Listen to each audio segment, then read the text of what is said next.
Beneath the golden sands of Egypt lies a world frozen in time, a world that still refuses to surrender all its secrets. We marvel at the towering pyramids, the colossal statues, the intricate tombs carved deep into the earth. Yet the closer we look, the more the mysteries deepen.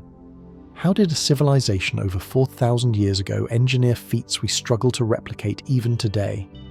What ancient knowledge, now lost to history, once guided their hands? Whispers of hidden chambers, unknown technologies and cryptic symbols hint at answers we have yet to uncover. Was it merely human ingenuity, or something far stranger? Tonight, we step beyond the textbooks. We wander into the forgotten corridors and silent ruins where science falters and mystery reigns. So sit back, relax, and let's journey into the heart of ancient Egypt's most baffling enigmas. Mysteries that even today the modern world cannot explain.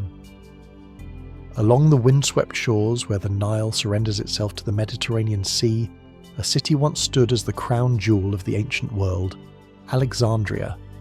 Here, marble columns gleamed beneath the sun. Towering temples paid tribute to forgotten gods, and the great lighthouse, one of the 7 wonders of the ancient world, guided travellers from distant lands. It was a place of knowledge, of power, and of secrets. And somewhere amidst these ruins, buried beneath layers of history and earth, may lie one of the greatest lost treasures of antiquity, the tomb of Queen Cleopatra. Cleopatra Sekth, the last pharaoh of Egypt, has captured imaginations for centuries.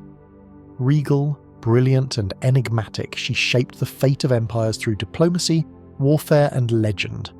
Her life has been meticulously chronicled, debated and romanticised, but her final resting place remains a ghost on the horizon of our knowledge, a question mark carved into the sands of time.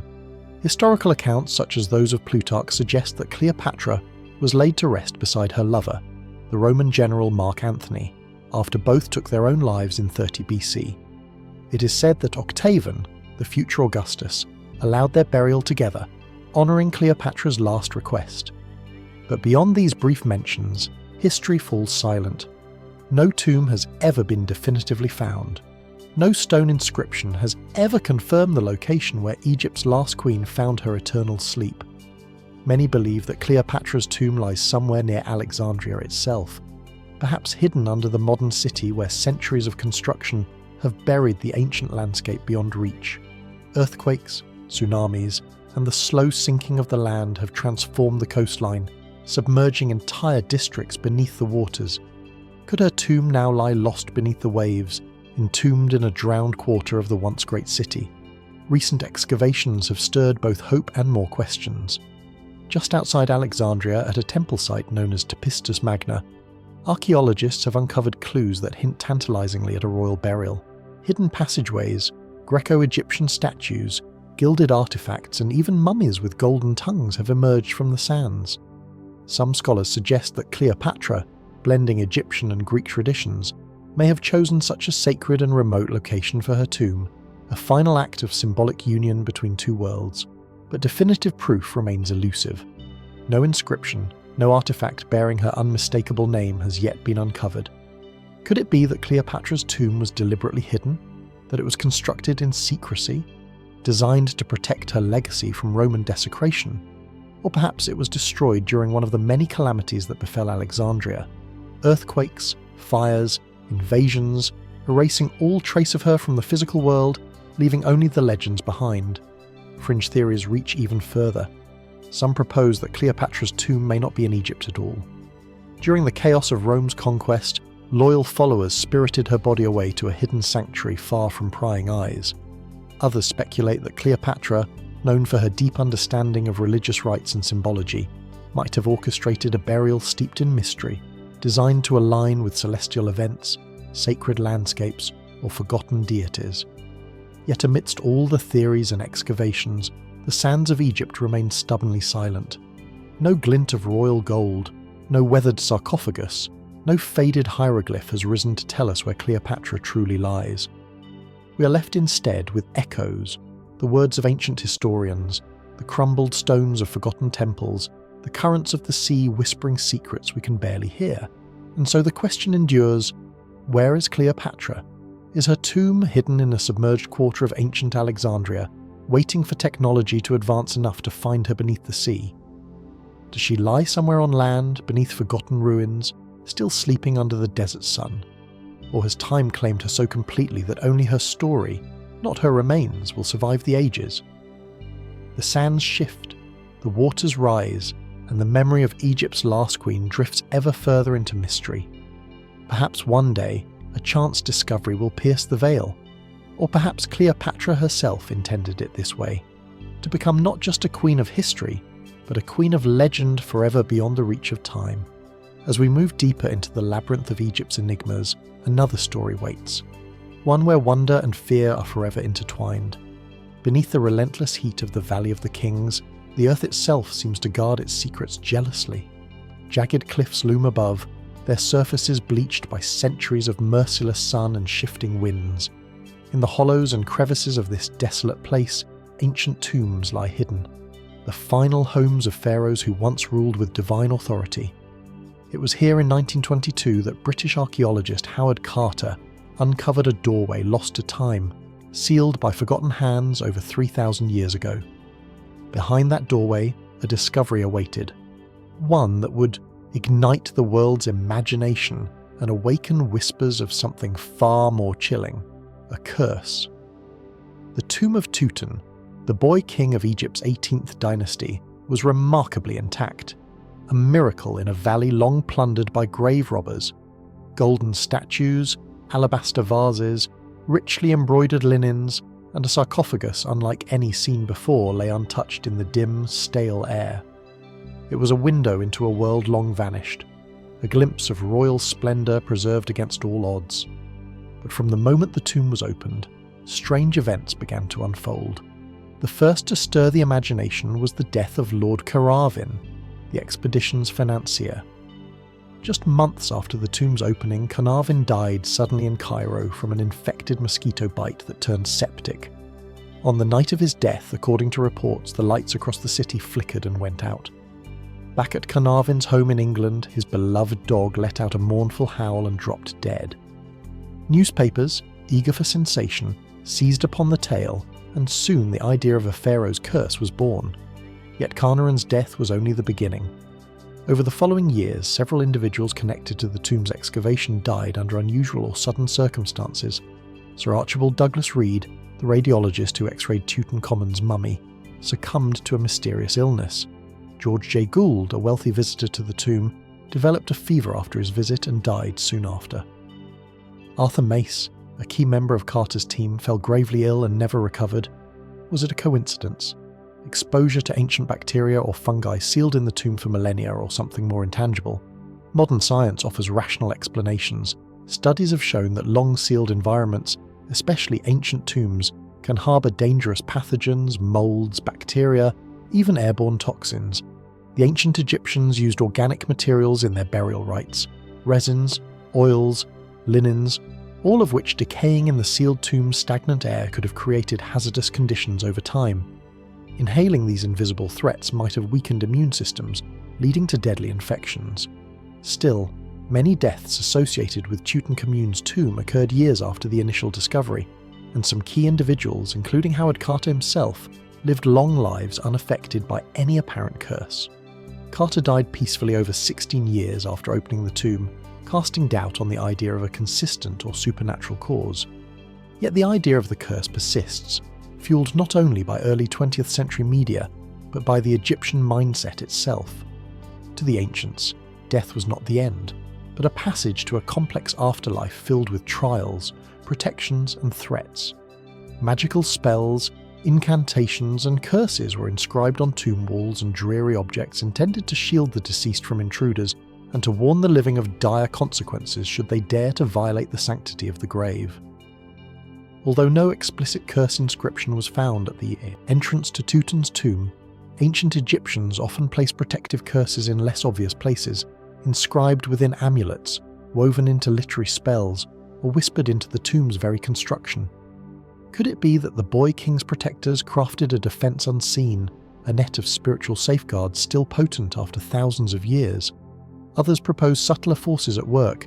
Some speculate that human emotion itself, Or guilt, fear, might have created a kind of psychosomatic effect, weakening the health of those who believe themselves cursed.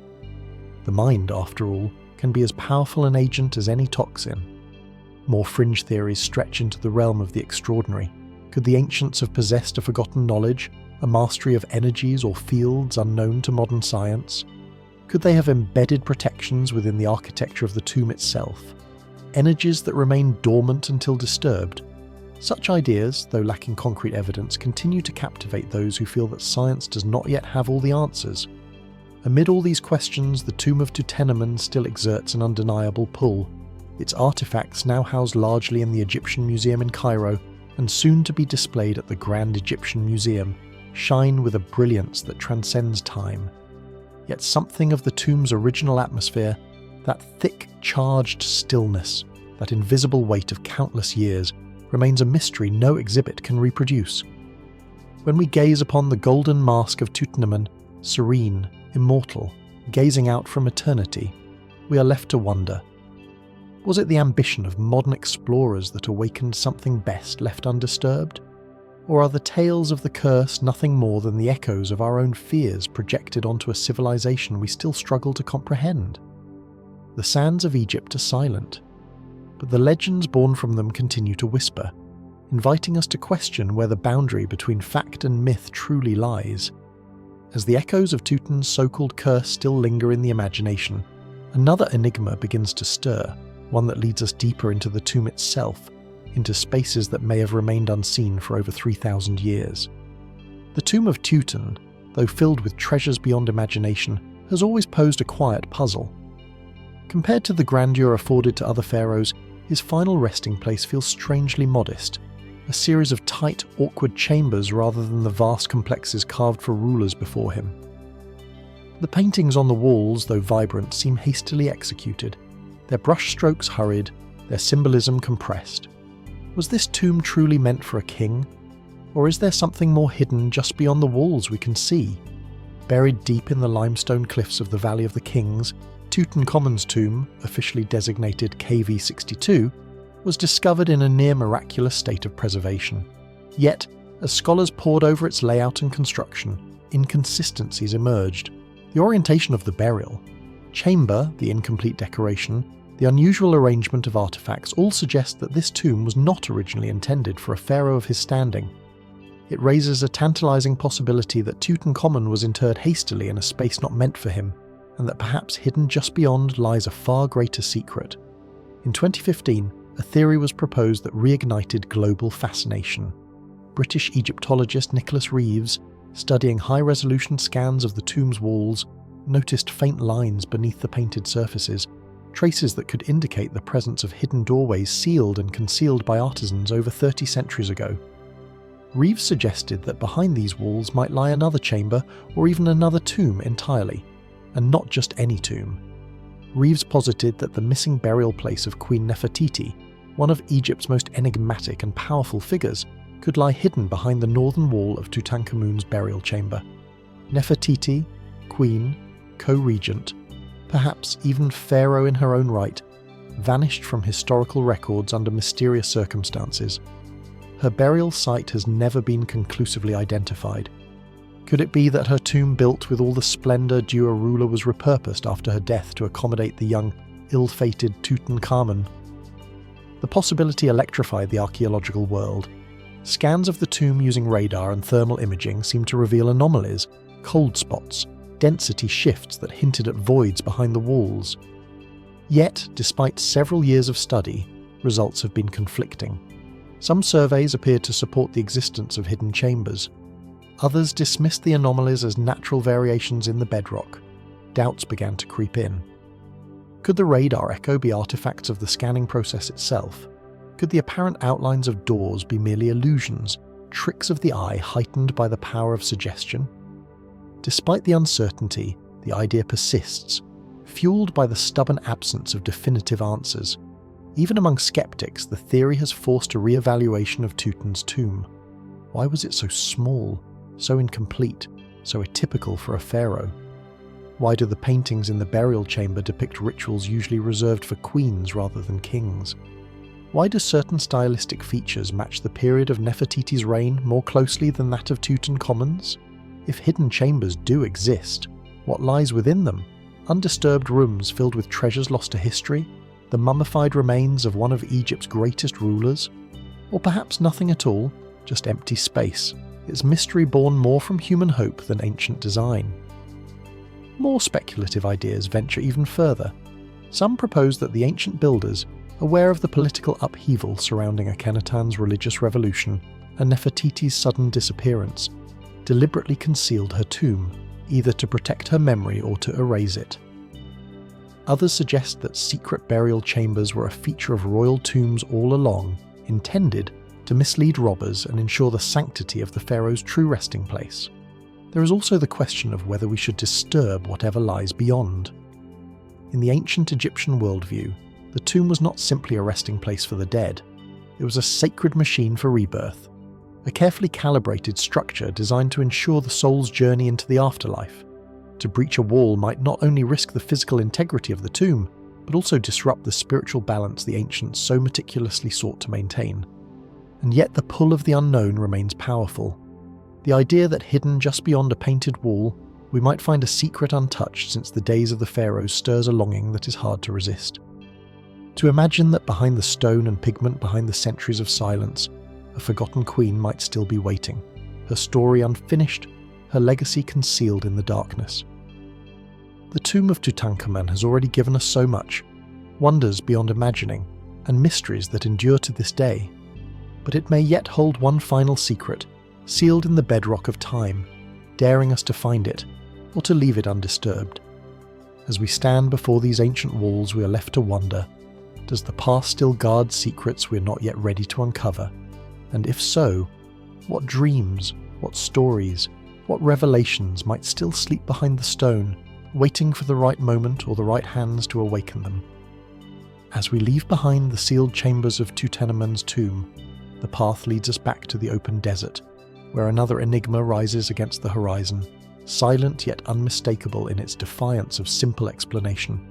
In the vast sun-scotched sands of Dashur, south of Cairo, stands a monument unlike any other.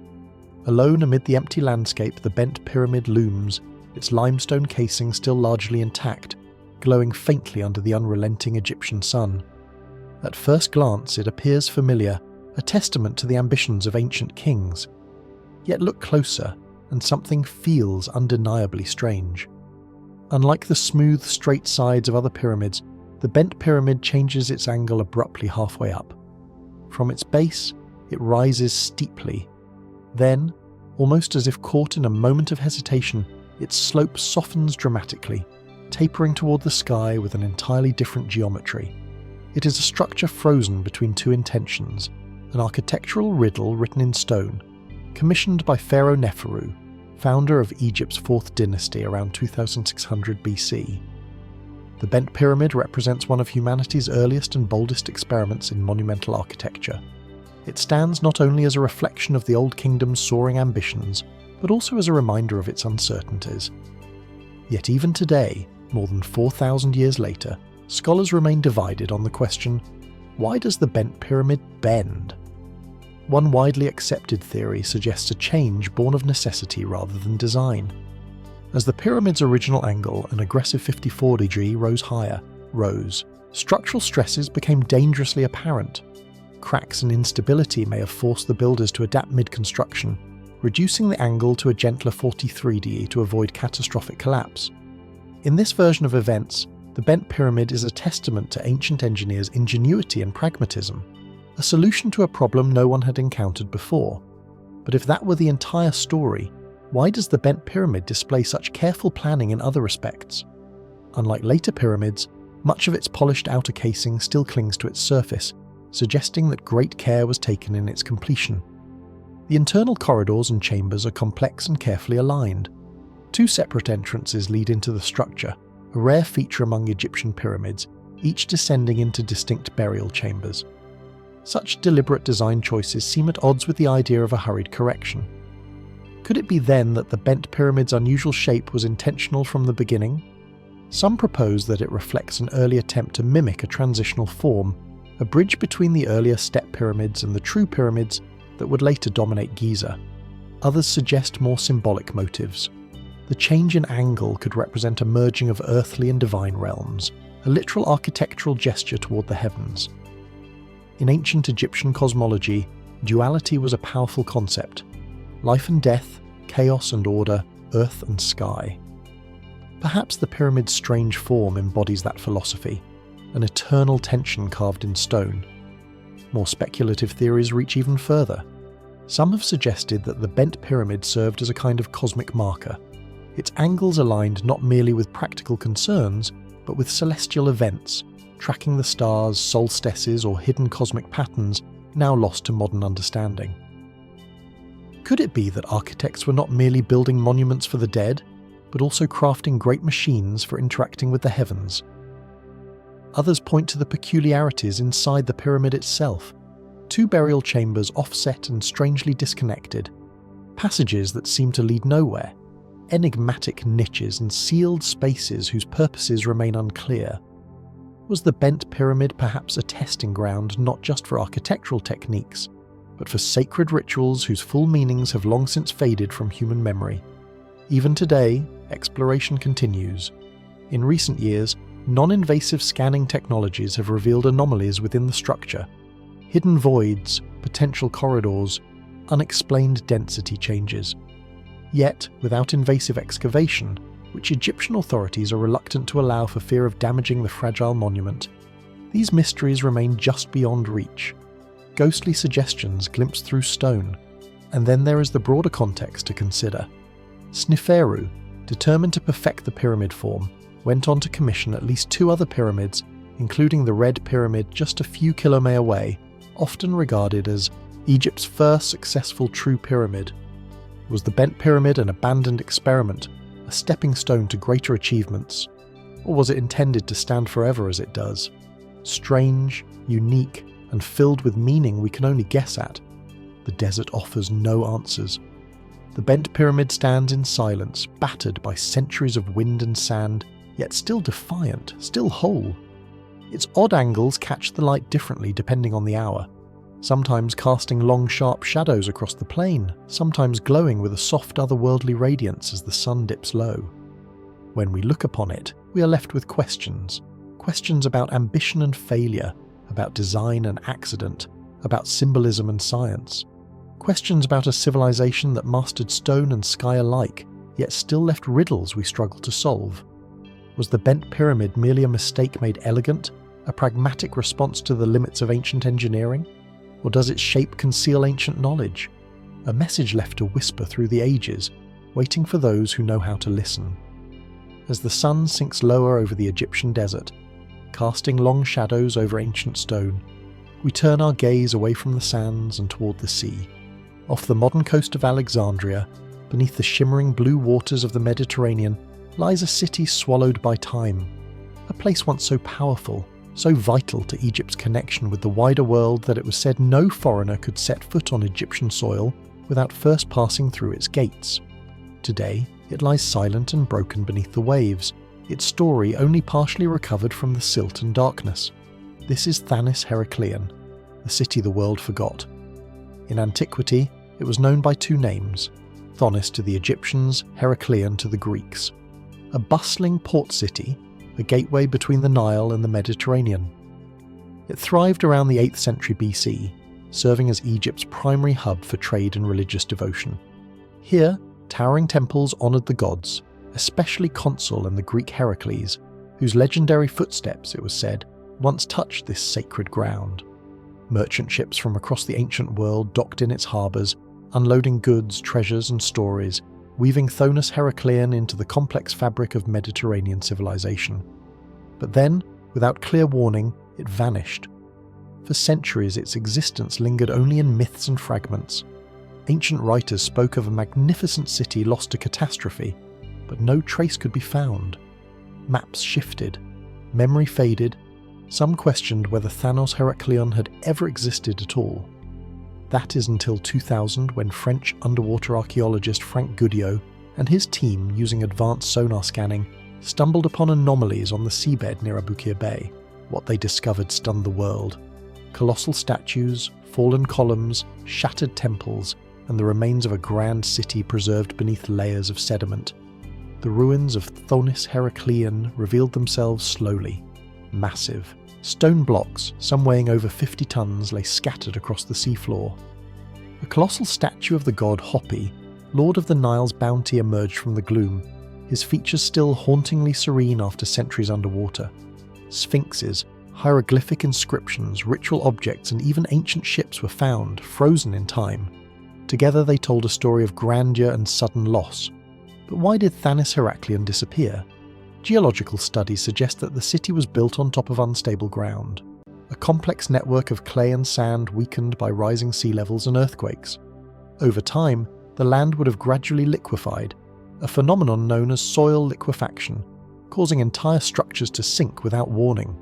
Rising waters combined with natural disasters and shifting political powers sealed the city's fate. Yet questions remain. Some aspects of the city's sudden disappearance resist easy explanation. Why are some statues found lying so far from their original locations, almost as if they had been hurled by some violent force? Was the collapse truly gradual?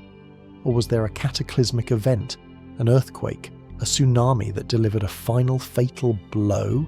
Speculative theories point to even broader causes. Some suggest that Thonis Heracleion's fall was tied to the decline of the late dynastic periods of Egypt, when political fragmentation and foreign invasions left once thriving cities vulnerable to neglect and ruin.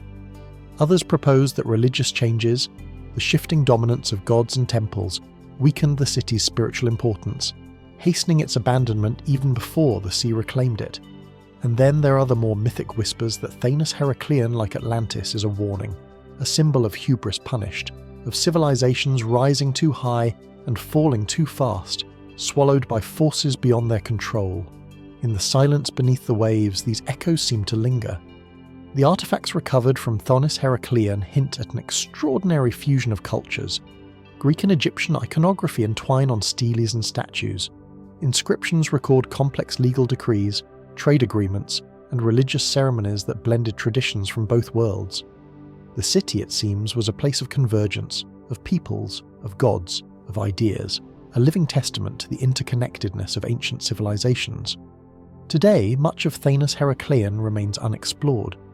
Thick layers of silt continue to conceal structures and treasures, preserving them in the cold darkness. Excavations are painstakingly slow, limited by technology, funding, and the need to protect fragile relics from sudden exposure. After centuries of underwater slumber, each artifact retrieved raises new questions about daily life, about governance, about ritual practices, about the very nature of cultural identity in the ancient Mediterranean. Standing on the shores of Abwakir Bay, it is almost impossible to imagine the thriving, colourful streets that once lay beneath the waves. Markets, crowded with traders from Cyprus, Phoenicia and Greece, priests carrying sacred relics through grand processions, sailors offering prayers to Hopi for safe passage up the Nile, all of it gone yet not entirely lost. As we gaze across the waters where thus Heracleion once stood proud, we are left to wonder, what other stories sleep beneath the sea, waiting to be unearthed? What pieces of human history lie just beyond our reach, preserved in the silence of the deep?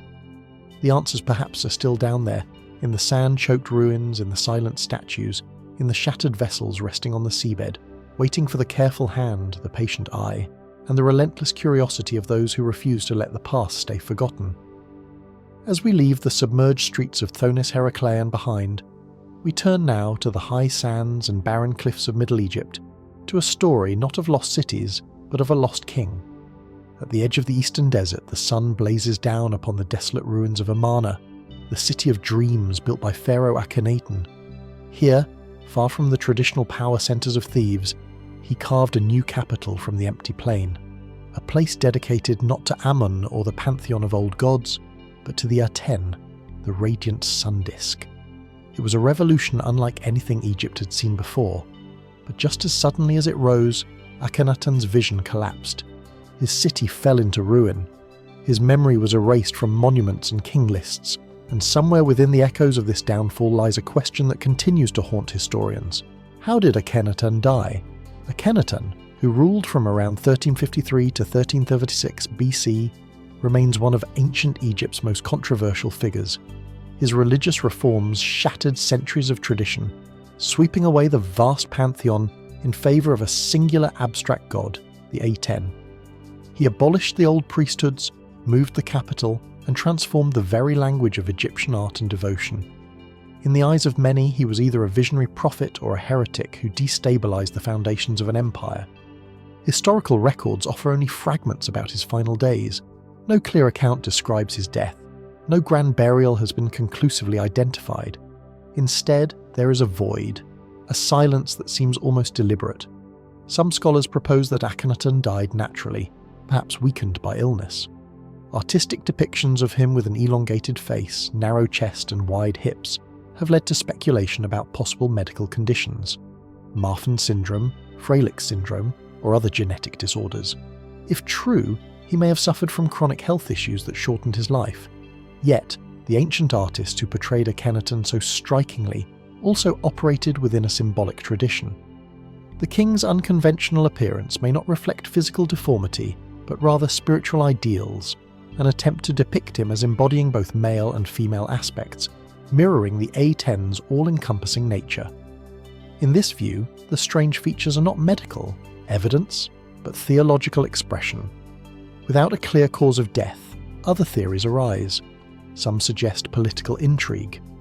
By the later years of Akhenaten's reign, dissent was growing. The economic and spiritual upheaval he unleashed would have created enemies among priests, among generals, even among the royal family. Was he quietly overthrown? His death masked the chaos of succession. Evidence hints at a troubled transition. After Akhenaten's death, a shadowy figure known as Smenkhare briefly occupied the throne, followed by the young Tutankhamun, who would systematically dismantle Akhenaten's legacy. Temples to Aten were destroyed, images of Akhenaten were defaced. His name was scrubbed from history. Such a thorough campaign suggests more than simple neglect. It hints at deliberate condemnation. Yet no definitive signs of assassination or forced abdication survive. The sands of Amarna bury their secrets. Well, the question of Akhenaten's tomb deepens the mystery further. A royal tomb was constructed in the cliffs east of Amarna, echoing the grand style of the Valley of the Kings. In its shattered chambers, fragments of burial equipment and inscriptions have been found, but no royal mummy was ever securely identified there. Some believe Akhenaten's body was moved during the backlash against his reign, perhaps hidden, perhaps destroyed to obliterate his memory entirely. Others suggest he may have been buried elsewhere, in Thebes, or even in a still undiscovered tomb, waiting silently beneath the desert sands. In 2010, a tantalizing discovery rekindled hope. DNA studies conducted on a group of royal mummies from the famous tomb KX55 in the Valley of the Kings suggested that one badly damaged mummy long speculated to belong to Akhenaten shared a genetic link with Tutankhamun, believed to be his son. The physical evidence pointed to a man in his mid-30s, consistent with Akhenaten's presumed age at death. But the identification remains controversial, clouded by the fragmentary condition of the remains and the turbulent history of the 18th dynasty. Even the records left by Akhenaten himself offer little clarity. In his final years, inscriptions became scarce. Images of the royal family suggest shifts in power dynamics, with Nefertiti, his powerful queen, perhaps rising to unprecedented authority, or vanishing from the record altogether. Was Akhenaten's grip weakening? Was the dream of the queen already unravelling before his death? Speculative theories fueled by the scarcity of facts go even further. Some suggest that Akhenaten's experiment with monotheism set him at odds not only with Egypt's elites, but with the very spirit of the land, a cosmic imbalance that demanded correction. Others point to curious parallels between Akhenaten's theology and later religious traditions, suggesting that his beliefs echoed far beyond his lifetime in ways we are only beginning to understand. Still others wonder whether Akhenaten, in breaking with the old gods, unleashed forces he could not control and paid the ultimate price. Today the ruins of Amarna remain eerily silent. The broken stones of once grand temples lie scattered across the plain. Desert winds whistle through abandoned streets. Statues of Akhenaten, their faces smashed or worn away, stare blankly into eternity. In this emptiness, his presence lingers, elusive, haunting, unfinished. We are left with fragments, a city abandoned, a dynasty disrupted, a name nearly erased, and a death that remains shrouded in uncertainty. Did Akhenaten die peacefully, his dream intact but doomed to fail? Or was he swept aside by forces greater than his revolutionary vision could withstand? The sands have kept their secret for more than 3,000 years. Perhaps somewhere beneath the desert's endless horizon, the final chapter of Akhenaten's story still waits to be uncovered. As the memory of Akhenaten's lost tomb fades into the desert wind, another figure, one far removed in time, yet equally shrouded in mystery, draws our attention. Far from his native Macedonia, under the fierce sun of Egypt, Alexander the Great once walked as a living god. His conquests stretched across 3 continents, and in life he commanded the loyalty of empires. Yet in death, his greatest monument has remained maddeningly elusive, the location of his final resting place. According to ancient sources, Alexander died in 323 BC under strange and contested circumstances in the palace of Nebuchadnezzar II in Babylon. His body, legend holds, was placed in a magnificent gold sarcophagus, transported slowly toward Macedonia for burial. But somewhere along the journey, history took a different turn. General Tammy, one of Alexander's most trusted commanders, diverted the funeral procession. Instead of carrying the fallen king home, he brought Alexander's body to Egypt to be entombed in the land where the young conqueror had been declared the son of Ammon, the living link between mortals and gods. It is said that Tommy placed Alexander's remains in Memphis, then later moved them to Alexandria, the glittering new city that bore his name. There, a magnificent tomb, the Ses, or possibly the Sema, was constructed to house the fallen king. For centuries, Alexander's tomb was among the greatest pilgrimage sites in the ancient world. Roman emperors, including Julius Caesar and Augustus, made the journey to gaze upon his embalmed body, and then it vanished. The accounts grow quieter. Fewer references appear. The physical tomb, once famed for its grandeur, fades from records. By the early centuries AD, its location had slipped into obscurity. War, natural disaster, the rise of new religions, and the relentless transformation of Alexandria buried the site beneath layers of history or erased it altogether. What happened to Alexander's tomb, and where might it be now? Archaeologists and historians have sought it for centuries, following whispers through crumbling manuscripts, excavating in forgotten corners of Alexandria, chasing visions, half recalled in medieval travellers' tales.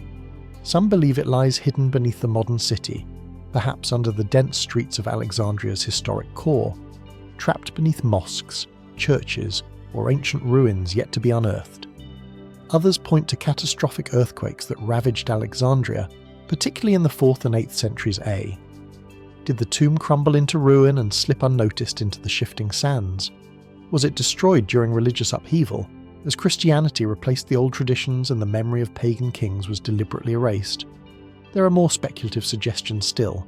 Some argue that Alexander's remains were moved in antiquity to protect them, perhaps hidden beneath the Serapeum, the grand temple of Serapis, perhaps even smuggled away to an unknown tomb deep within the Egyptian desert or the Nile Delta. A few even suggest that his body, revered for centuries, was mistaken for that of a saint and enshrined in a Christian church, its true identity lost in the mists of time. Fragments of evidence tantalize but refuse to cohere. A marble fragment found in Alexandria bearing the name Alexander, ancient references to a glass tomb, a crystal or transparent coffin through which visitors could still see the conqueror's face. Medieval texts hinting at the prophet's tomb in Alexandria are revered though unnamed, but none of these traces have yet led to a definitive discovery.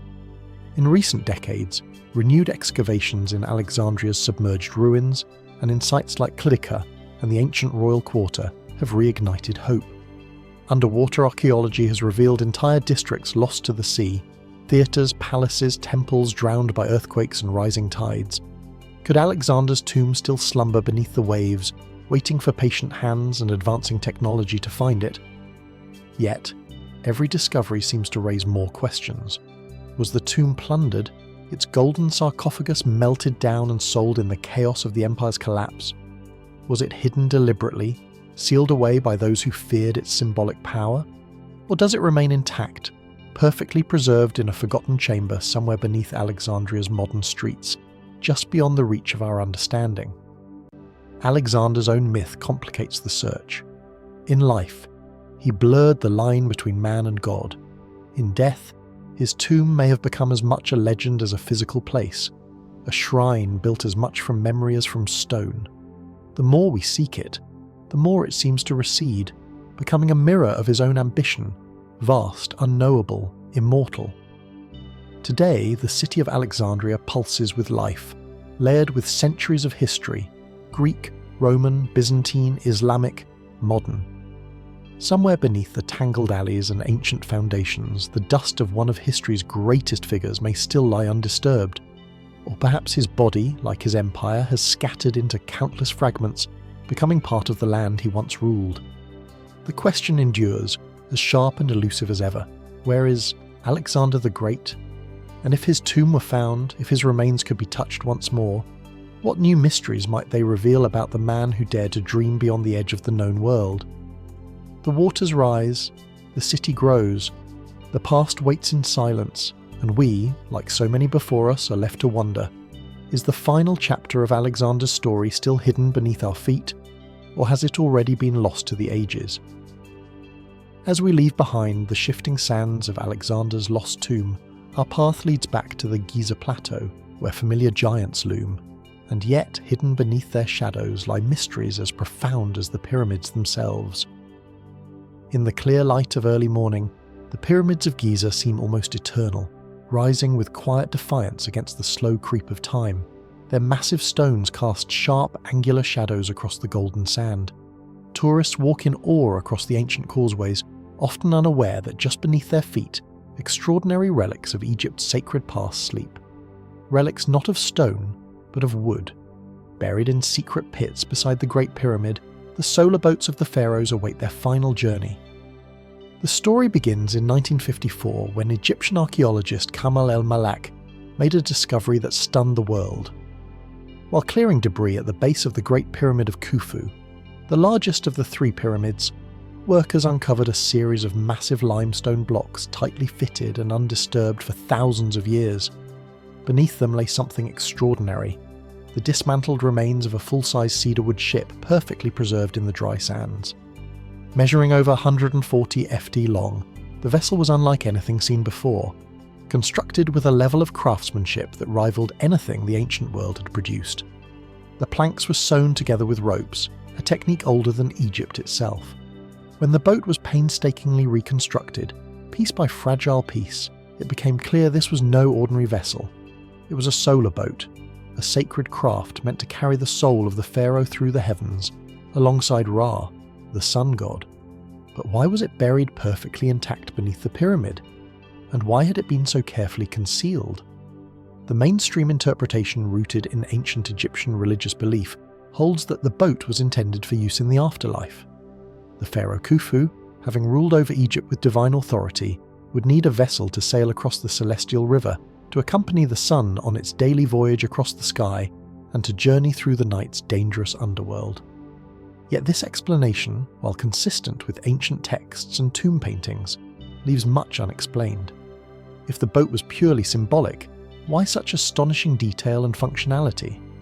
Why would a vessel capable of real navigation, not merely a model or offering, be built, only to be buried where it would never sail?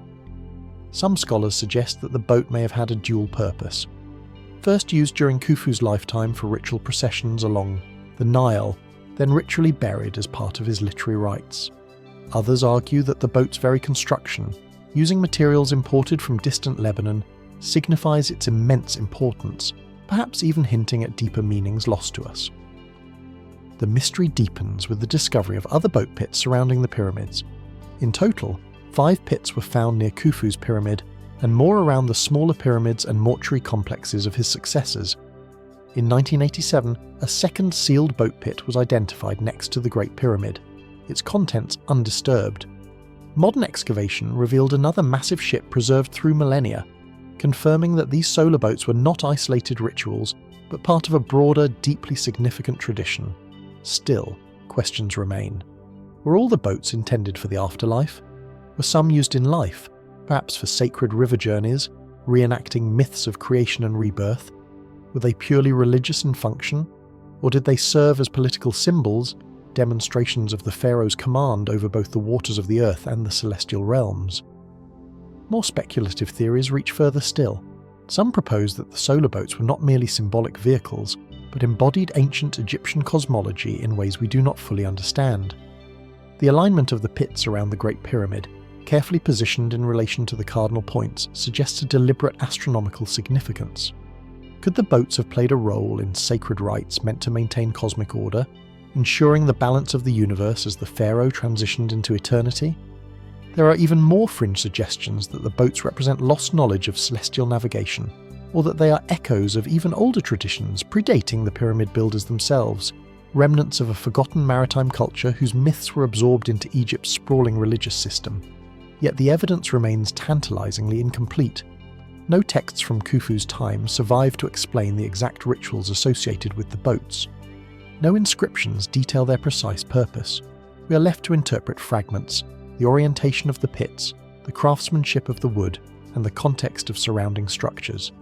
Today, one of Khufu's solar boats is preserved in a special museum near the Great Pyramid, protected from the elements that might otherwise erase it. Standing before it, one cannot help but feel the weight of mystery. The long, elegant curves of the hull, the towering papyrus-shaped prow, the intricately woven ropes binding ancient timbers together. It is a relic that speaks not only of technical mastery, but of belief, a belief so strong, so total, that no effort was spared to ensure the king's passage to the next world. And yet, for all we know, we also know how much we do not understand. Why two boats? Why different burial methods for each? Were there once more boats now lost to time and erosion? And perhaps the most haunting question of all, what rituals unfolded here beneath the silent gaze of the pyramids in ceremonies long ago swallowed by the shifting sands? The Giza Plateau holds many secrets. Some stand in plain sight. Others lie buried just beyond our reach. The solar boats resting in their sacred pits remind us that even in a land as thoroughly studied as Egypt, the past continues to whisper, elusive, fragmentary, incomplete. And as we listen to those whispers, we are left to wonder what other sacred vessels, what other hidden journeys still lie waiting beneath the desert's timeless veil. Beyond the grandeur of the Great Pyramid and the vast sweep of the desert sands, a quieter mystery lingers at Giza, one easily overlooked, yet no less intriguing. Nestled against the massive base of Khufu's pyramid, three smaller pyramids stand in a solemn row, their weathered stones softened by centuries of wind and sun. At first glance, they seem almost like echoes, miniature reflections of their colossal neighbour. Visitors pass by them quickly, drawn to the towering monuments that dominate the skyline. But these small pyramids, modest in scale, yet rich in unanswered questions, hold their own secrets. Secrets that continue to challenge our understanding of Egypt's most iconic site. Traditionally referred to as the Queen's Pyramids, these structures have long been believed to house the remains of royal women, consorts of Pharaoh Khufu perhaps, or daughters of the king. Excavations have found evidence supporting this view, fragments of sarcophagi, inscriptions naming queens such as Hetas, Meretis, and Hanutun. The internal layouts, while simpler than the Great Pyramid, follow familiar patterns of burial chambers and descending passageways, suggesting a literary purpose. Yet, even these basics are not without debate. For one of the three pyramids, archaeological evidence suggests that it may never have been used for burial at all. No remains have been found within its core, leading some to question whether its intended occupant was interred elsewhere, or whether its true function was something entirely different. And there is more. The alignment and dimensions of the Queen's Pyramid suggest a precision that hints at symbolic significance. Each structure is carefully positioned relative to the Great Pyramid and the broader Giza complex. They are not scattered randomly, but rather placed with an eye to geometric harmony, perhaps mirroring celestial patterns or echoing religious principles now only partially understood. Could these small pyramids have served a purpose beyond simple tombs? Were they designed as parts of a greater spiritual machine, components in a vast sacred landscape intended to channel divine energies between the heavens and the earth? Some researchers propose that the Queen's pyramids, along with their causeways and adjacent mortuary temples, formed an integral part of Khufu's afterlife journey. In ancient Egyptian belief, the king's passage into eternity was not a solitary event, but a carefully orchestrated series of rituals requiring the participation of royal women, queens and priestesses whose roles extended beyond life into the spiritual realm. Were these pyramids built to anchor that connection, to bind the king's spirit to the earth and sky, ensuring the eternal cycle of rebirth? Speculative theories stretch the mystery even further. Some suggest that the small pyramids were symbolic markers, not of individuals, but of cosmological principles. Perhaps they represented the stars of Orion's belt as part of a grand astronomical plan linking the Giza Plateau to the heavens. Others propose that the small pyramids served as practice sites, architectural prototypes for the construction of the Great Pyramid itself, or even as part of initiatory rituals for the king's ascension to divine status. And then there is the curious presence of additional small pyramids scattered across the Giza complex, remnants of structures once thought to be satellite pyramids, cult monuments, or cenotaphs. Their purposes remain uncertain. Some may have held ritual significance, others may have been symbolic tombs for aspects of the king's soul, the Bai and Ke, whose safe passage was as critical as that of the physical body. The layers of meaning blur together, overlapping history, religion, and myth. Few definitive answers emerge from the sands. Adding to the mystery, the construction techniques of the small pyramids differ slightly from their massive counterparts. Their core blocks are rougher, their outer casings thinner, their layouts simpler. Was this a matter of resources and urgency? Or did different hands, different architects, different teams oversee their creation, perhaps in a secondary phase of the broader Giza project? The answers remain buried both beneath the limestone rubble and within the fragmented records of Egypt's ancient memory. Today, standing before the Queen's pyramids, it is difficult not to feel a sense of profound quiet.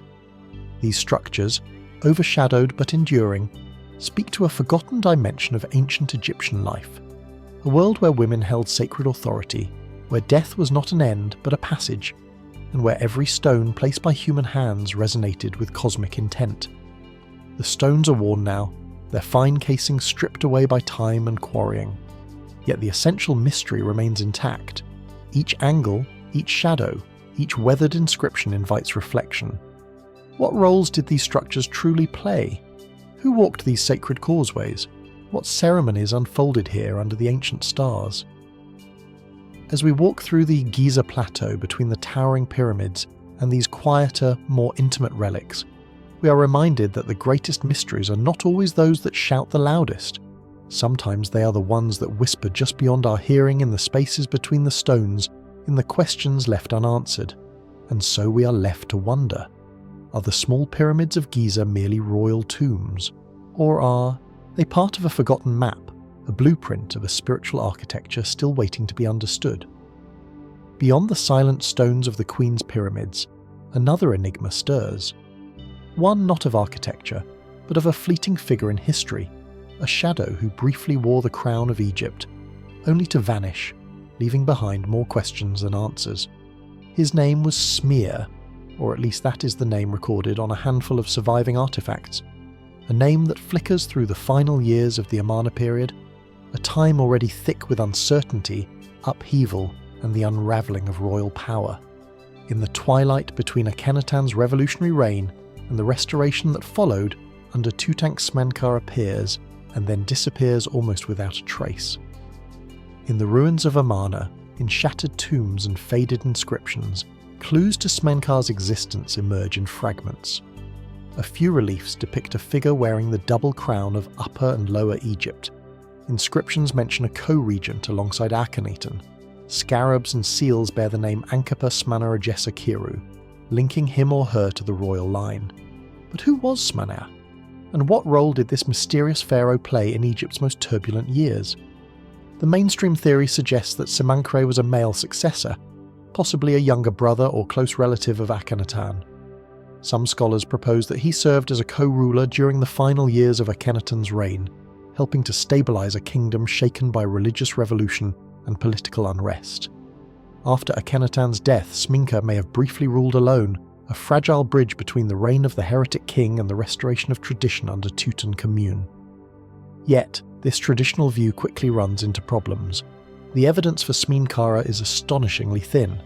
No confirmed tomb, no confirmed mummy, no intact monuments bearing his full titles survive. In fact, much of what we attribute to Smenkhare comes from objects hastily reworked or defaced, reinscribed in ways that suggest political chaos and erasure. Even the gender of Smenkhare is under debate.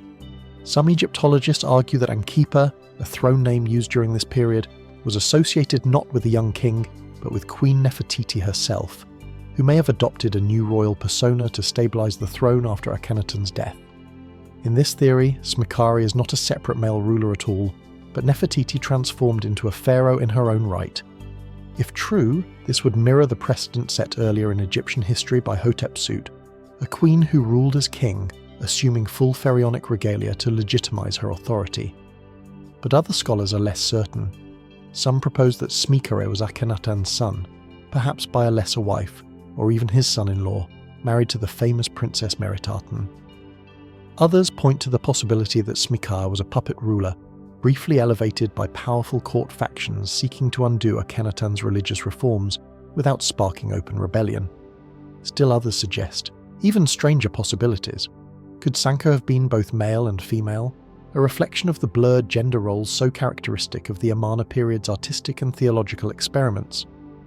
Was Smenkhare a symbol more than a person, a name used by multiple individuals to lend continuity to a crumbling dynasty? And what of the body found in Tomb Key 55 in the Valley of the Kings, the badly damaged mummy once speculated to be Smenkhare? DNA analysis suggests it belonged to a close relative of Tutankhamun, a male who died young, but the identification remains murky. Some argue it is Akhenaten himself. Others hold out hope that it might be Smenkhare, offering a tantalising, if incomplete, glimpse into the life and death of this shadowy pharaoh. The confusion is compounded by the deliberate erasure of Amarna history. Later rulers eager to distance themselves from Akhenaten's heresy systematically destroyed records, defaced monuments, and suppressed names. Smenkhare may have been caught in this political purging. His brief reign was rendered invisible not by the sands of time, but by the conscious efforts of those who sought to rewrite the past. Today, standing among the ruins of Amarna, it is easy to imagine the uncertainty that gripped Egypt during those turbulent years. A royal family fractured by death, disease, and ideology. A populace torn between loyalty to the old gods and the radical worship of the A10. And in the midst of this chaos, a young ruler or rulers trying to hold the fragile kingdom together. Smenkhare's story, whatever it may be, reflects the complexity and fragility of power in ancient Egypt. A reminder that even the mightiest empires, even the most carefully constructed dynasties, are vulnerable to forces beyond their control. Disease, dissent, disaster, and the unrelenting pressure of history itself. As we sift through the broken reliefs, the half-erased carts, the puzzling artifacts of the late 18th dynasty, we are left to wonder who was Smear, a forgotten son, a grieving queen, a political pawn, or something else entirely, a reflection of Egypt's deepest struggles given form only briefly before vanishing into myth. The desert keeps its secrets well, and for now Smenkhare remains a name without a face, a crown without a clear owner, a fleeting figure glimpsed only through the cracks in history's crumbling facade. As the figure of Smenkhare fades once more into the shadows of time, we are drawn toward a different kind of mystery, not of rulers and dynasties, but of knowledge itself, a story whispered through centuries where myth and reality blend into something even more elusive. In the twilight of ancient Egypt, there was no greater symbol of wisdom than the headed god of writing, knowledge, and the secrets of the cosmos. To the Egyptians, there was more than a scribe of the gods. He was the architect of laws, the inventor of hieroglyphs, the master of time, and the custodian of mysteries, both earthly and divine. Legends speak of a sacred book, a papyrus inscribed by The's own hand, containing the ultimate secrets of the universe. It is known as the Book of The. Some accounts describe it as a scroll of immense power, capable of granting the reader mastery over the earth, the sea, and the heavens. Within its verses, it was said, lay spells to commune with the gods, to resurrect the dead, to see the future with unclouded eyes. It was a text so potent, so dangerous that even the gods were said to fear its misuse. But where is it? And did it ever truly exist? Hints of the Book of Thoth survive in scattered fragments. References appear in ancient Egyptian stories later echoed and reimagined by Greek and Roman writers. The most famous of these tales recounts how an Egyptian prince driven by ambition and curiosity sought out the hidden book. After trials and perils, he found it only to be cursed by the very knowledge he sought to wield. In these stories, forbidden wisdom is never without its price. Scholars have long debated the origins and meaning of the Book of Thoth legend. Some suggest it was an allegory, a mythological warning about the dangers of seeking knowledge beyond human limits. Others believe it reflects the existence of real collections of sacred texts housed in temple libraries attributed to Thoth in a spirit, if not in fact. Indeed, ancient Egyptian temples like those at Hermopolis, Edfu and Abydos once contained vast repositories of papyri. Priests recorded rituals, astronomical data, medicinal recipes, magical spells, and complex theological treatises. To the initiates who guarded these libraries, writing itself was a sacred act, a bridge between the mortal and the divine. Could it be that among these countless scrolls there once existed a particularly revered manuscript, one that over centuries grew in legend until it became the lost Book of Thoth? More speculative theories suggest deeper layers. Some propose that the Book of Thoth was not merely a literary creation, but a real singular document, a compilation of ancient wisdom drawn from a time before recorded history, a relic of a forgotten civilization whose knowledge was absorbed and mythologized by the Egyptians. In this view, the Book of Thoth becomes not just a repository of religious lore, but a codex of cosmic principles, lost sciences, metaphysical truths, keys to powers long since faded from human reach. Fringe theories go even further. Some connect the Book of Thatch to the fabled Hall of Records, a supposed hidden archive said to lie beneath the Sphinx, safeguarding the lost knowledge of Atlantis in earlier ages. Others link it to the Hermetic tradition, the mystical writings of late antiquity that blended Egyptian, Greek, and esoteric thought, laying the philosophical foundations for later alchemy and occult practices. But these are paths that quickly leave the realm of certainties behind. In the world of verifiable archaeology, no document matching the description of the Book of Thoth has ever been found. Fragments of magical papyri exist. Yes, collections like the Book of the Dead or the Coffin text detailing spells and rituals for the afterlife, but nothing that claims the all-encompassing perilous power attributed to Thoth's lost manuscript. Could it be that the Book of Thoth was never meant to be found? That it was deliberately hidden or destroyed to prevent its misuse? Could it be encoded into other surviving texts, scattered in pieces across different traditions? Or did it never exist in material form at all? A myth, a symbol, an idea that haunted the ancient imagination. The sands of Egypt are silent on the matter. The libraries of the ancient world, from the great temple archives to the legendary Library of Alexandria, are mostly lost, consumed by fire, conquest, and time. Whatever secrets they held have been reduced to ash and memory, and yet the allure of the book persists. It speaks to something deep within us, the yearning to understand, to pierce the veil of the unknown, to touch the hidden structures that govern existence.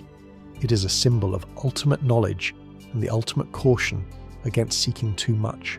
Today, beneath the desert sun, and within the crumbling walls of Egypt's ancient temples, we are left to wonder, did the priests once guard a book so powerful that its very survival threatened the world? Did a prince once find a scroll that unraveled his destiny? Or was it all a story spun from the eternal human fear and desire of knowing what was never meant to be known? The lost papyrus of Thoth remains a phantom in history's long corridors. Whether real or imagined, its mystery endures, inviting each new generation to ask the same unanswerable questions. As the echoes of the lost Book of Thoth fade into the depths of forgotten wisdom, our journey returns to the enduring monuments of stone, to a structure that, while often overshadowed by its more famous neighbours at Giza, holds mysteries of its own. Rising from the arid plains of Dashur, south of Cairo, stands the Red Pyramid, the first true smooth-sided pyramid in Egypt's history. In the stillness of the desert, its reddish limestone gleams under the shifting light, casting long shadows across the sand. From a distance, its elegant symmetry evokes a sense of calm permanence, a monument to an age that dared to shape stone into eternal forms. Yet, as we draw closer, questions begin to stir. Who truly built this remarkable structure, and what knowledge or necessity guided its creation? Conventional history attributes the Red Pyramid to Pharaoh Sneferu, founder of Egypt's 4th dynasty, who reigned around 2600 BC. Sanferu, a ruler known for his ambitious building projects, is credited with a pivotal transformation in pyramid construction, moving from the earlier stepped forms to the smooth-sided giants that would later define Egypt's Golden Age. Archaeological evidence supports this attribution. Inscriptions found near the pyramid link it to Neferu, naming him, with royal titles that associate the monument with his reign. The architectural evolution from the earlier medium and bent pyramids, both linked to Sneferu, suggests a logical progression in technique culminating in the flawless geometry of the Red Pyramid. But even so, mysteries remain. The sheer scale and precision of the Red Pyramid provoke wonder. Over 344 feet high, with sides stretching more than 720 fs at the base. The pyramid is constructed from massive limestone blocks, each weighing several tons, laid with astonishing accuracy. Its internal structure, a series of corbelled chambers and corridors, demonstrates a sophisticated understanding of weight distribution and engineering that seems to leap suddenly forward from earlier efforts. How within a single reign did Egyptian architects and workers develop such mastery? Was it truly the result of trial and error honed across the failures and lessons of Neferu's earlier projects? Or does the leap in design hint at lost techniques, forgotten knowledge, or influences not fully understood? There are curious details. The angle of the Red Pyramid, a gentle 43°, matches the upper portion of the bent pyramid, suggesting a deliberate continuation rather than a fresh experiment. Was the Red Pyramid originally intended to correct the flaws of its predecessor? Or was it conceived simultaneously, part of a larger, more complex vision for royal tombs than we have yet uncovered? Some have speculated that the Red Pyramid was not merely a tomb, but a symbolic monument, a sacred machine aligned with cosmic forces. Its orientation to the cardinal points is remarkably precise, suggesting not just practical engineering skill but astronomical knowledge. Could it be that the pyramid's builders were embedding deeper meanings into the very geometry of the stone? A dialogue between earth and sky, life and death, permanence and transcendence. The reddish hue of the pyramid's casing stones adds another layer of mystery. While erosion and time have altered the original appearance, it is believed that the Red Pyramid may have once gleamed a soft golden pink under the desert sun, a deliberate aesthetic choice that could have carried symbolic significance. In ancient Egyptian symbolism, red was a powerful colour associated with life, vitality, and sometimes with chaos in the desert. Was the Red Pyramid's coloration intended to invoke these complex ideas, weaving them into the fabric of the king's eternal home? Yet, for all its grandeur, the Red Pyramid feels strangely empty today. Its internal corridors, though imposing, are stark and unadorned. No grand burial artifacts were found within. No sarcophagus remains in its intended place. If Sneferu was ever interred here, no trace of his body or treasures has been conclusively identified. Why was the pyramid plundered in antiquity, its riches lost to time and tomb robbers? Was the burial ever completed at all? Or did Sneferu, in the final reckoning of his reign, choose another resting place, one that remains undiscovered beneath the sands? More speculative theories have suggested even stranger possibilities. Some propose that the pyramid was not primarily a tomb at all, but a temple, a monument intended to honour cosmic cycles, the rebirth of the sun, the eternal balance between chaos and order. Others hint at the possibility that the Red Pyramid and others like it are far older than traditionally believed, remnants of a forgotten epoch whose true history has been overwritten by later generations. While mainstream archaeology maintains the traditional timeline, these fringe theories remind us of how much we still do not know, how few records survive from Egypt's earliest dynastic periods, and how easily the sands can swallow centuries of human endeavour. Today, standing before the Red Pyramid, the sense of quiet mystery is overwhelming. There are no throngs of tourists here, no bustling crowds, only the endless horizon, the shifting winds, and the massive stones that refuse to surrender their secrets. The entrances yawn dark and cool against the heated air, inviting the brave to descend into the hollow chambers within. The stones cut and placed with such care, the whisper of hands long vanished, of minds that dreamed not only of kingship but of eternity. And so we are left to wonder who truly conceived of this magnificent structure. Was it merely the product of determined trial and error? Or was there hidden behind the planning and the stones a deeper understanding, a sacred knowledge of geometry, of the heavens, of the mysterious journey that begins beyond death's door? The Red Pyramid stands, enduring and enigmatic, a testament to ancient ambition, and an invitation to those who still seek the forgotten truths written in the language of stone. As the red stones of Neferu's pyramid fade into the shimmering heat of the desert, our attention is drawn once again to Giza, to a figure older, more enigmatic, and perhaps even more elusive than the pyramids themselves. Carved from a single ridge of limestone, the Great Sphinx of Giza rises from the plateau like a timeless sentinel. Its body, weathered and worn, stretches over 240 ft across the sands. Its face, though battered by centuries of wind and time, still gazes with silent authority toward the rising sun.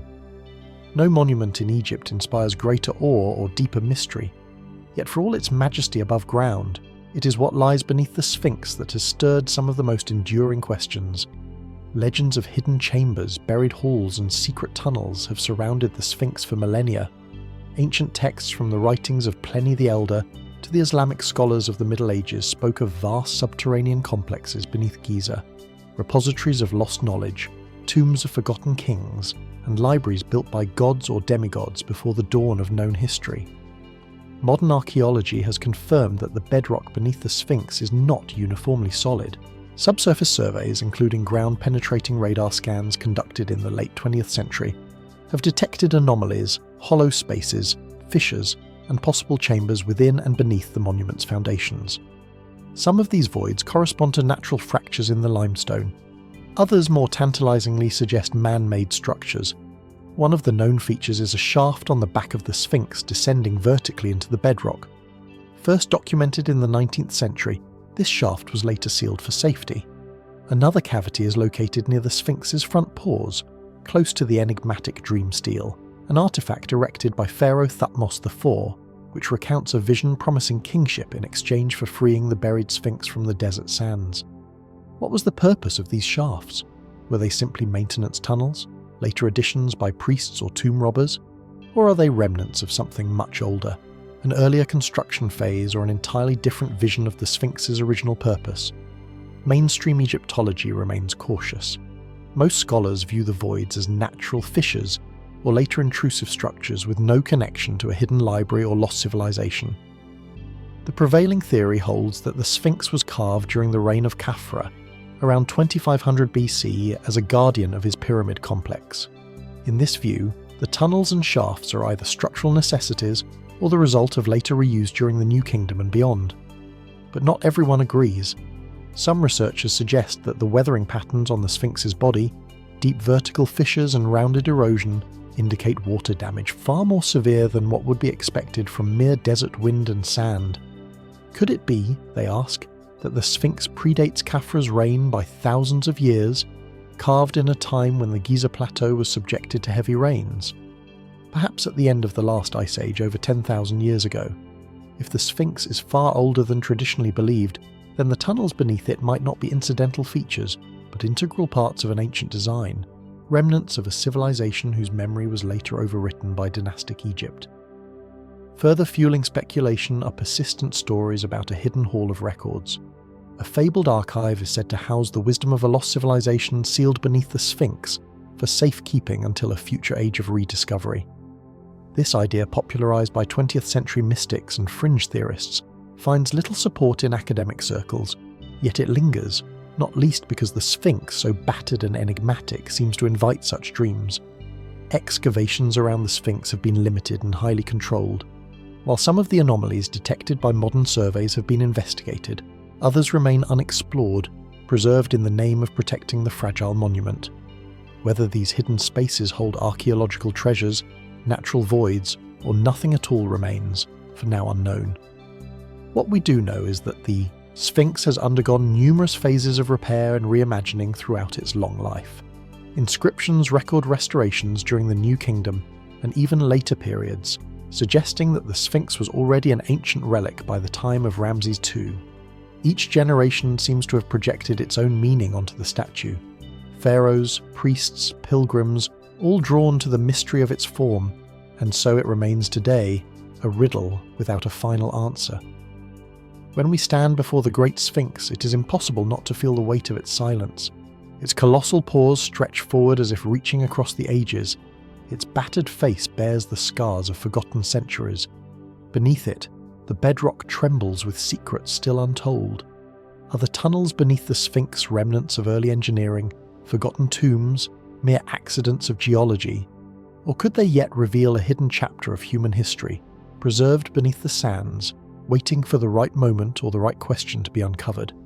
In the shadows of the Sphinx, mystery endures timeless, impenetrable beckoning. As we linger beneath the silent gaze of the Sphinx, contemplating the mysteries hidden within the bedrock itself, the sands of time guide us further south to one of the oldest and most sacred sites of ancient Egypt. Here at Abydos, where the Nile bends quietly through the desert, the ancient Egyptians believed the gates to the afterlife could be found. It was a place of profound reverence, the cult center of Osiris, god of the dead and ruler of the underworld. In the heart of this hallowed ground, within the temple of Seti the Fur, an artifact rests that seems at first glance to offer clarity. A list carefully carved into stone, naming the kings of Egypt across centuries. But as is often the case with Egypt's enduring relics, the closer we look, the deeper the mystery becomes. The Abydos King List is a stunning and solemn record, a chronological sequence of 76 pharaohs stretching from the mythical beginnings of Egyptian kingship down to Seti's own reign around 1290 BC. The carts, ovals encircling royal names, march across the wall in elegant procession, a visual testament to the continuity and legitimacy of Egypt's divine rulers. Yet not every king is included. Conspicuously absent are certain pharaohs whose reigns were known even in antiquity. Rulers who, for reasons still debated, were deliberately erased from official memory. Among those omitted are Akhenaten, the heretic king who abandoned Egypt's traditional gods for the worship of the Aten, his immediate successors Smenkhare and Tutankhamun, and Hatshepsut, the powerful queen who ruled as pharaoh in her own right. Why were they excluded? And what does this selective history tell us about how the ancient Egyptians viewed their own past? The mainstream explanation points to a practice known as damnatio memoriali, the erasure of disgraced rulers from public records. Akhenaten's religious revolution upended centuries of tradition, dismantling temples and defiling the priesthoods of Egypt's ancient gods. His successors, eager to restore order, systematically destroyed his monuments and obliterated his name from inscriptions. In the eyes of later kings like Seti the Fern, Akhenaten was an aberration to be forgotten, not honoured. Similarly, Hatshepsut's exclusion reflects the uneasy legacy of her reign. Though she brought prosperity and stability to Egypt, her unusual position as a female pharaoh challenged deeply rooted traditions.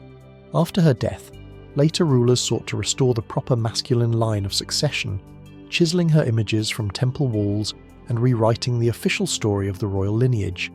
The Abydos King List then presents an idealized version of history, one in which political and religious deviations have been smoothed away, offering the illusion of an unbroken, divinely sanctioned monarchy. Yet some scholars suggest that there may be more to the omissions than mere politics. The very act of editing history, of choosing which kings to remember and which to forget, hints at deeper currents running beneath the surface of Egyptian society. Were these omissions simply efforts to erase embarrassment? Or did they reflect ancient anxieties about cosmic balance, about preserving Mayat, the sacred order of the universe, against the chaos embodied by unorthodox rulers? And what of the earlier kings listed at Abydos? Those from Egypt's shadowy, semi-mythical past figures like Menes, the first unifier of Upper and Lower Egypt, whose historicity remains debated. How much of the list reflects genuine memory? And how much is a crafted mythology designed to link each new pharaoh to a timeless, divinely ordained narrative? Speculative theories reach even further. Some suggest that the omissions hide not just politically inconvenient reigns, but lost dynasties, rulers, or lines of succession deliberately buried, perhaps because they threaten the prevailing order. Others propose that hidden within Egypt's ancient king lists are echoes of civilizations even older than dynastic Egypt, forgotten precursors whose memory survived only as faint traces in official records.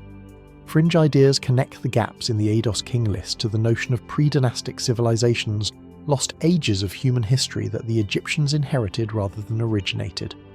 According to these theories, the earliest names on the list, kings said to have ruled for hundreds or thousands of years, are not myths, but distorted memories of a time when Egypt was shaped by forces now lost to history.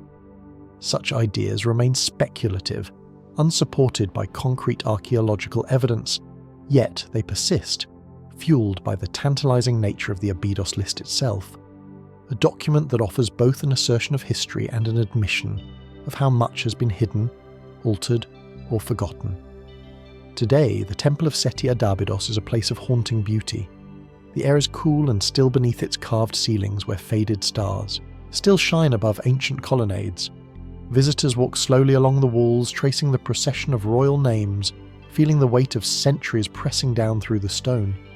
The Eidos king list stands as both a record and a riddle, a map of Egypt's past that, like the land itself, is filled with gaps, silences and hidden corridors. It reminds us that history is never a simple story, but a tapestry woven from memory, myth, ambition, and fear. And so we are left to wonder what truths lie in the spaces between the names. What lost kings, what forgotten eras still sleep beneath the sands, waiting to be remembered.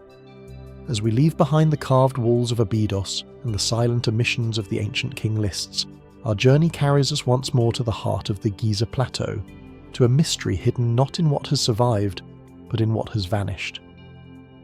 Standing beneath the shadow of the Great Pyramid of Khufu, the largest and most enduring of Egypt's ancient monuments, one cannot help but feel the enormity of human ambition made of stone. Its massive blocks, some weighing over 50 tons, are fitted with a precision that defies the tools and methods we confidently attribute to its builders. Its perfect alignment to the cardinal points, its astonishing symmetry, its silent defiance of time, all speak to a project far greater than mere mortal pride. And yet, curiously, a crucial part of this monumental complex is missing.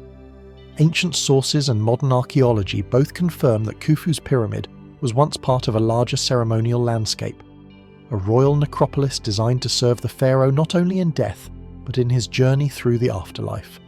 This landscape included mortuary temples, causeways, satellite pyramids, boat pits, and a valley temple that connected the whole to the living world along the banks of the Nile. Today, fragments of Khufu's mortuary temple survive, shattered basalt flooring, scattered foundations worn by centuries of quarrying and erosion.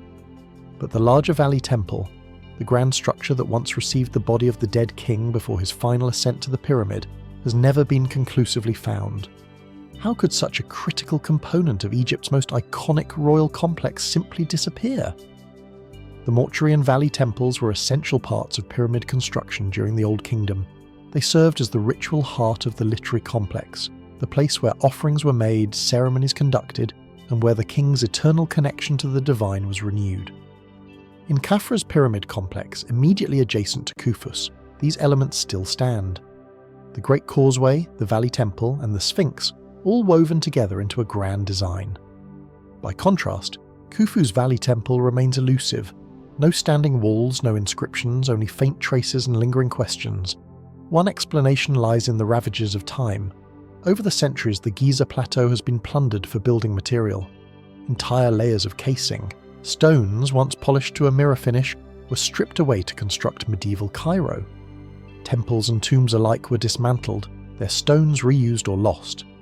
The Valley Temple, if built close to the original Nile floodplain, as theorized, may have been particularly vulnerable, damaged by centuries of inundations, buried under sediment, or dismantled long before careful records were kept.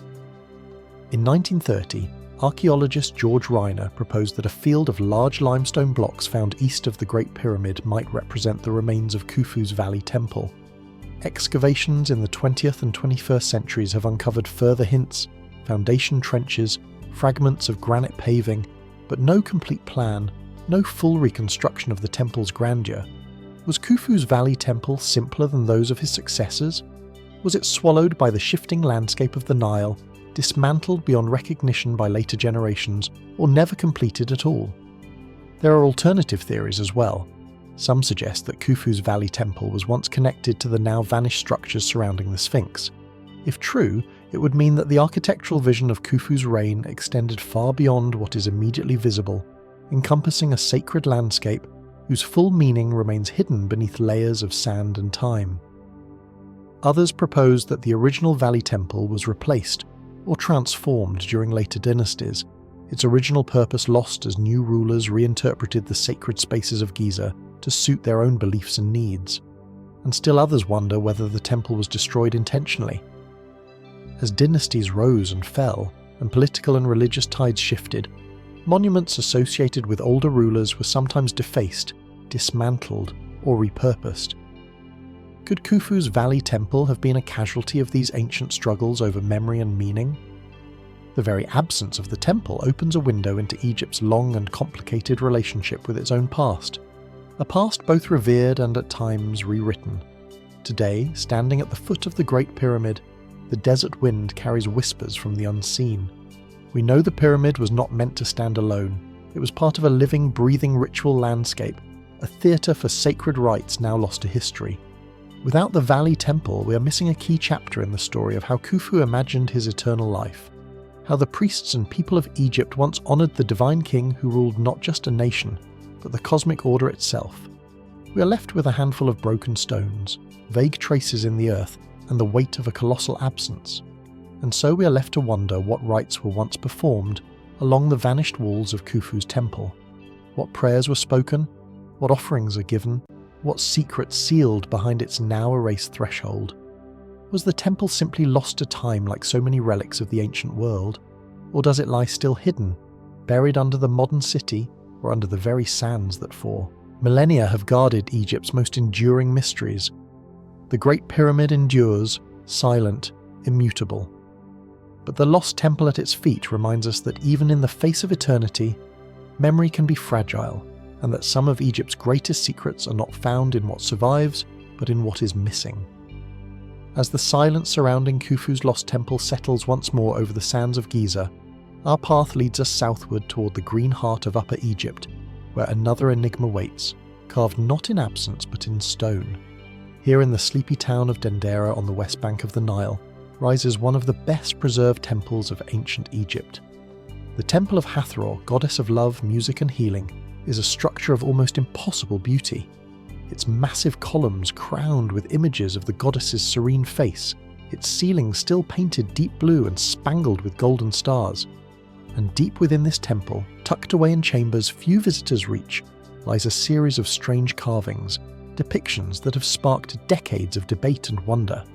Images that to some seem to suggest an impossible possibility, that the ancient Egyptians might have harnessed a form of electrical technology. This is the so-called Dendera light bulb theory. The carvings located in the subterranean crypts beneath the temple show a peculiar scene. In the reliefs, what appears to be a large bulb-shaped object is depicted with a thick stem or filament running through its centre. This bulb is connected by a cable-like line to a base resembling a socket or pedestal. Figures stand around the object holding or supporting it, while a snake emerges from its centre, a serpent contained within the glowing oval. At first glance, the resemblance to a modern electric light bulb complete with filament and wire is striking. Could it be possible that ancient Egyptian priests possessed a knowledge of electricity long before its supposed invention in the modern age? Could the Dendera carvings be evidence of lost technology, glimpses of an understanding now buried by time? Mainstream Egyptology offers a more conservative explanation. Scholars interpret the reliefs not as depictions of advanced technology, but as religious symbolism. According to this view, the bulb-like structure represents a lotus flower from which a sacred snake symbolizing divine energy and creation emerges. The entire scene, they argue, is a visual metaphor rooted in the mythology of rebirth, closely tied to the daily journey of the sun god through the underworld. In this interpretation, the bulb is not a technological device, but a mythological image, a reflection of spiritual truths rather than scientific ones. Yet, the light bulb theory persists. Its supporters point to the absence of soot or smoke damage on the ceilings of tombs and temples, A mystery in itself, considering the presumed reliance on oil lamps for illumination. How, they ask, could painters and carvers have worked in pitch-dark chambers without leaving traces of fire? Some propose that the Dendera crypts, hidden away and accessible only to high priests, might have contained secret knowledge or rituals known only to a few. In this view, the images could represent not just religious symbolism, but guarded depictions of technologies now forgotten. There are other curious details. In one of the reliefs, an object resembling what could be interpreted as a generator or energy source appears beneath the bulb-like shape. Figures are shown manipulating these devices with apparent precision and care. Serpents long associated in many ancient cultures with energy, wisdom, and life force seem to flow within the objects, suggesting movement, vitality, power. Of course, without direct evidence, without preserved devices, wiring, or detailed technical texts, the idea remains firmly in the realm of speculation. Skeptics remind us that ancient art often used surreal or non-literal imagery to convey complex spiritual concepts. The Egyptians did not draw to replicate the physical world exactly. They drew to represent ideas, cosmic truths, and divine principles. What to modern eyes resembles technology may simply be the misunderstood language of myth, yet the Dendera carvings continue to fuel the imagination. They are a reminder of how much we do not know, of how easily ancient knowledge, practices, and meanings can slip beyond our understanding. Was it merely artistry, a sacred metaphor chiseled in stone? Or is it possible that beneath the myths of ancient Egypt, there once existed knowledge far beyond what we typically attribute to early civilizations? Today, the Temple of Hathor at Dendera remains a place of quiet wonder. Few visitors wander into the crypts where the air grows cool and heavy with the weight of centuries. The carvings rest in the half-light, their lines still sharp after thousands of years, their secrets unspoken. Standing in the shadow of those ancient walls beneath the heavy gaze of forgotten gods, the mind cannot help but drift. Could the ancients have glimpsed principles we're only now rediscovering? Could their temples have held more than religious devotion, repositories of knowledge passed down through guarded initiation, lost amid the rise and fall of empires? Or are we simply projecting our own modern myths onto a past that was in truth stranger, and in some ways even more profound than any technology we can imagine? In the silent halls of Dendera, the carvings remain, watching, waiting, inviting us as always to look and to wonder. As we leave behind the shadowed crypts of Dendera and their strange silent images, we venture even further, not into temples or tombs, but into the open, unforgiving desert. Far to the southwest of Cairo, beyond the reach of the Nile's life-giving waters, lies a landscape that defies easy explanation. Here, in the scorching emptiness of Wadi al-Hitan, the Valley of the Whales, the earth tells a story so ancient that it stretches back to a time before humanity, before civilization, before memory itself. At first glance, the valley appears desolate. Rolling dunes and sculpted rock formations stretch to the horizon, painted in shades of ochre, gold, and deep rust. The sun beats down relentlessly, and the wind whispers through empty corridors of stone. Yet scattered across this barren plain are remnants of a forgotten world. Hundreds of fossilized skeletons emerging from the sand like the bones of mythical beasts. Massive vertebrae lie exposed, bleached by sun and time. Curving ribs arc skyward as if reaching toward a sea that has long since vanished. Some fossils measure over 60 feet in length. Their bones testify to creatures that once ruled an ancient ocean, a place where Egypt, now dry and arid, was submerged beneath warm, shallow waters. The fossils at Wadi al-Hitan tell a story of transformation. These were not ordinary whales. They were ancient species, transitional forms caught in the process of evolution. Creatures like Basilosaurus and Dorudon, primitive whales that still bore vestiges of hind limbs, remnants of legs long since abandoned in their slow return to the sea. Their skeletons reveal a delicate moment in time when land-dwelling mammals, having evolved legs to walk on solid ground, reversed their course and adapted once again to aquatic life. It is a reminder that evolution is not a linear path, but a complex and often mysterious journey. Wadi al-Hitan is today recognized as a UNESCO World Heritage Site, celebrated for its unparalleled collection of fossils that illuminate the distant past. Yet even here among the dry sands and silent bones, mysteries remain. Why did these ancient whales die here in such numbers? What ancient catastrophe, what subtle shift in climate or environment transformed this thriving ocean into a graveyard? Mainstream science offers cautious explanations. Wadi al-Hitan may have once been a shallow lagoon or coastal sea where whales gather to feed, breed, or give birth. Shifting sea levels, tectonic activity, or changing currents could have stranded them, their bodies settling into soft sediments that preserved them for millions of years. Yet the scale and concentration of the remains still inspire questions. Some suggest that the whales may have been trapped by sudden environmental changes, mass strandings triggered by unknown forces.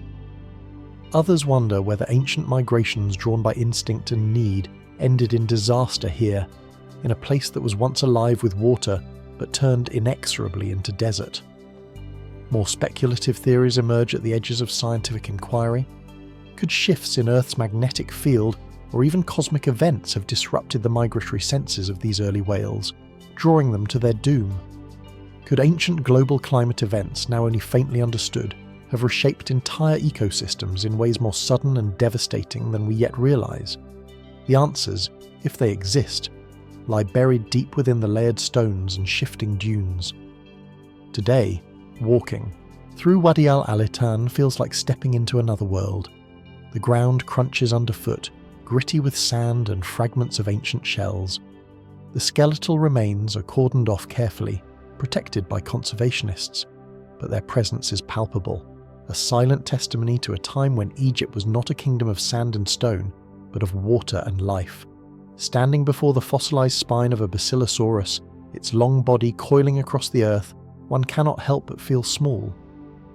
A witness to a span of time that dwarfs human history entirely, these were creatures that lived 40 to 50 million years ago in an Egypt utterly unrecognizable to us. Long before the first pyramid rose against the sky, before the first hieroglyph was etched into stone, before the first pharaoh claimed divine right to rule, these whales swam through tropical seas that glittered under ancient suns, and now their bones lie in silence, beneath a burning sky, whispering a story most will never hear. What else might lie hidden beneath Egypt's deserts? If the bones of ancient oceans can survive for millions of years, what other traces of forgotten worlds, biological, geological, or even human, remain beneath the sand waiting to be uncovered? Wadi al-Hitan reminds us that Egypt's mysteries are not limited to the works of kings and priests. They are written too in the very earth itself, in the stones and fossils that speak of ages so ancient they slip almost beyond comprehension. The Valley of the Whales stands as a bridge between worlds, between land and sea, between past and present, between what we think we know and the vastness of all that we do not. And so, as the desert winds sweep across the valley, shaping the dunes and slowly revealing the bones of the deep past, we are left to wonder. What other stories has the earth kept hidden from us? And how many have already been lost, carried away by the patient hands of time? As the ancient echoes of Wadi al-Hitan fade into the vastness of geological time, our journey leads us back into the human world, yet not to the grandeur of pyramids or the epic scale of lost cities. Instead, we step quietly into the realm of precision, artistry and mystery crafted in luminous stone. In the heart of Karnak, one of Egypt's most sacred sites, stands a structure unlike any other. The White Chapel of Seneset I reconstructed from scattered fragments in the 20th century. This gleaming monument, though modest in size, radiates a quiet majesty that belies its age. Its pale limestone walls, intricately carved with scenes of ritual and kingship, seem almost untouched by the relentless march of millennia. Bathed in the soft golden light of the Egyptian sun, the White Chapel gleams with an almost ethereal brilliance, a silent testament to an era when art, theology and power were seamlessly intertwined. Built around 1950 BC during the reign of Seneset the Mer, a pharaoh of the 12th dynasty, the chapel served as a bark shrine, a resting place for the sacred boat of the god Amun during religious processions. Yet even as scholars admire its craftsmanship and cultural importance, questions about its true purpose and its mysterious fate continue to linger. Why was such a masterpiece dismantled and buried only to be forgotten for nearly 4,000 years? Historical records suggest that the White Chapel was part of a much larger sacred complex at Karnak, a sprawling temple dedicated to the worship of Amun, king of the gods. Senusret II's reign was a period of consolidation and religious revival, and the creation of such a finely detailed shrine would have been a political and spiritual act reinforcing the pharaoh's divine mandate and his relationship with the gods. The carvings on the chapel's walls are masterpieces of precision. They depict Senusret I receiving the blessings of various deities, offering ritual gifts, and embracing the divine figures that protected his rule. Hieroglyphic inscriptions record the names of Egyptian nomes, the provinces of ancient Egypt, emphasizing the unity and order the king brought to his land. Yet, centuries after its construction, the White Chapel disappeared. Archaeological evidence indicates that during the New Kingdom, perhaps under the reign of Amenhotep III or later pharaohs, the White Chapel was dismantled, its stones reused as filler material for new construction projects at Karnak. It was buried deep within the foundations of a pylon, forgotten as new monuments rose above it. Why would later rulers destroy such a carefully crafted monument? Mainstream theories suggest pragmatic reasons: the need for building materials, the shifting priorities of evolving religious and political centres, or the desire to eclipse earlier dynasties with grander projects. In a world where temples were constantly renewed, expanded and repurposed, even sacred structures could be sacrificed to the ambitions of future kings. Yet, some scholars propose deeper motives. Perhaps the ideological shifts between dynasties played a role. As Egypt's theology evolved as new gods rose in prominence and political centres shifted, the monuments of the past may have been seen as obsolete, even threatening. Dismantling them was not merely practical, but symbolic, an assertion that power and divine favour had passed to new rulers, new orders. Others speculate that Senusret, the worst association with Amun, a god whose cult grew immensely in later centuries, may have become problematic as theological nuances changed. Could the White Chapel have represented a version of Amun worship that later priests sought to obscure or redefine? And then there are those who suggest even subtler mysteries: the almost mathematical precision of the chapel's construction, the astronomical alignment suggested by some researchers, the symbolic arrangement of the gnome carvings, all hint at knowledge encoded in stone, knowledge that may have held meanings beyond the religious narratives written on its surface. Was the White Chapel merely a bark shrine? Or was it also a kind of cosmic diagram, a microcosm of Egypt itself, or even of the universe as the ancient Egyptians understood it? The restoration of the White Chapel in the 20th century was a laborious process, piecing together the shattered fragments with painstaking care.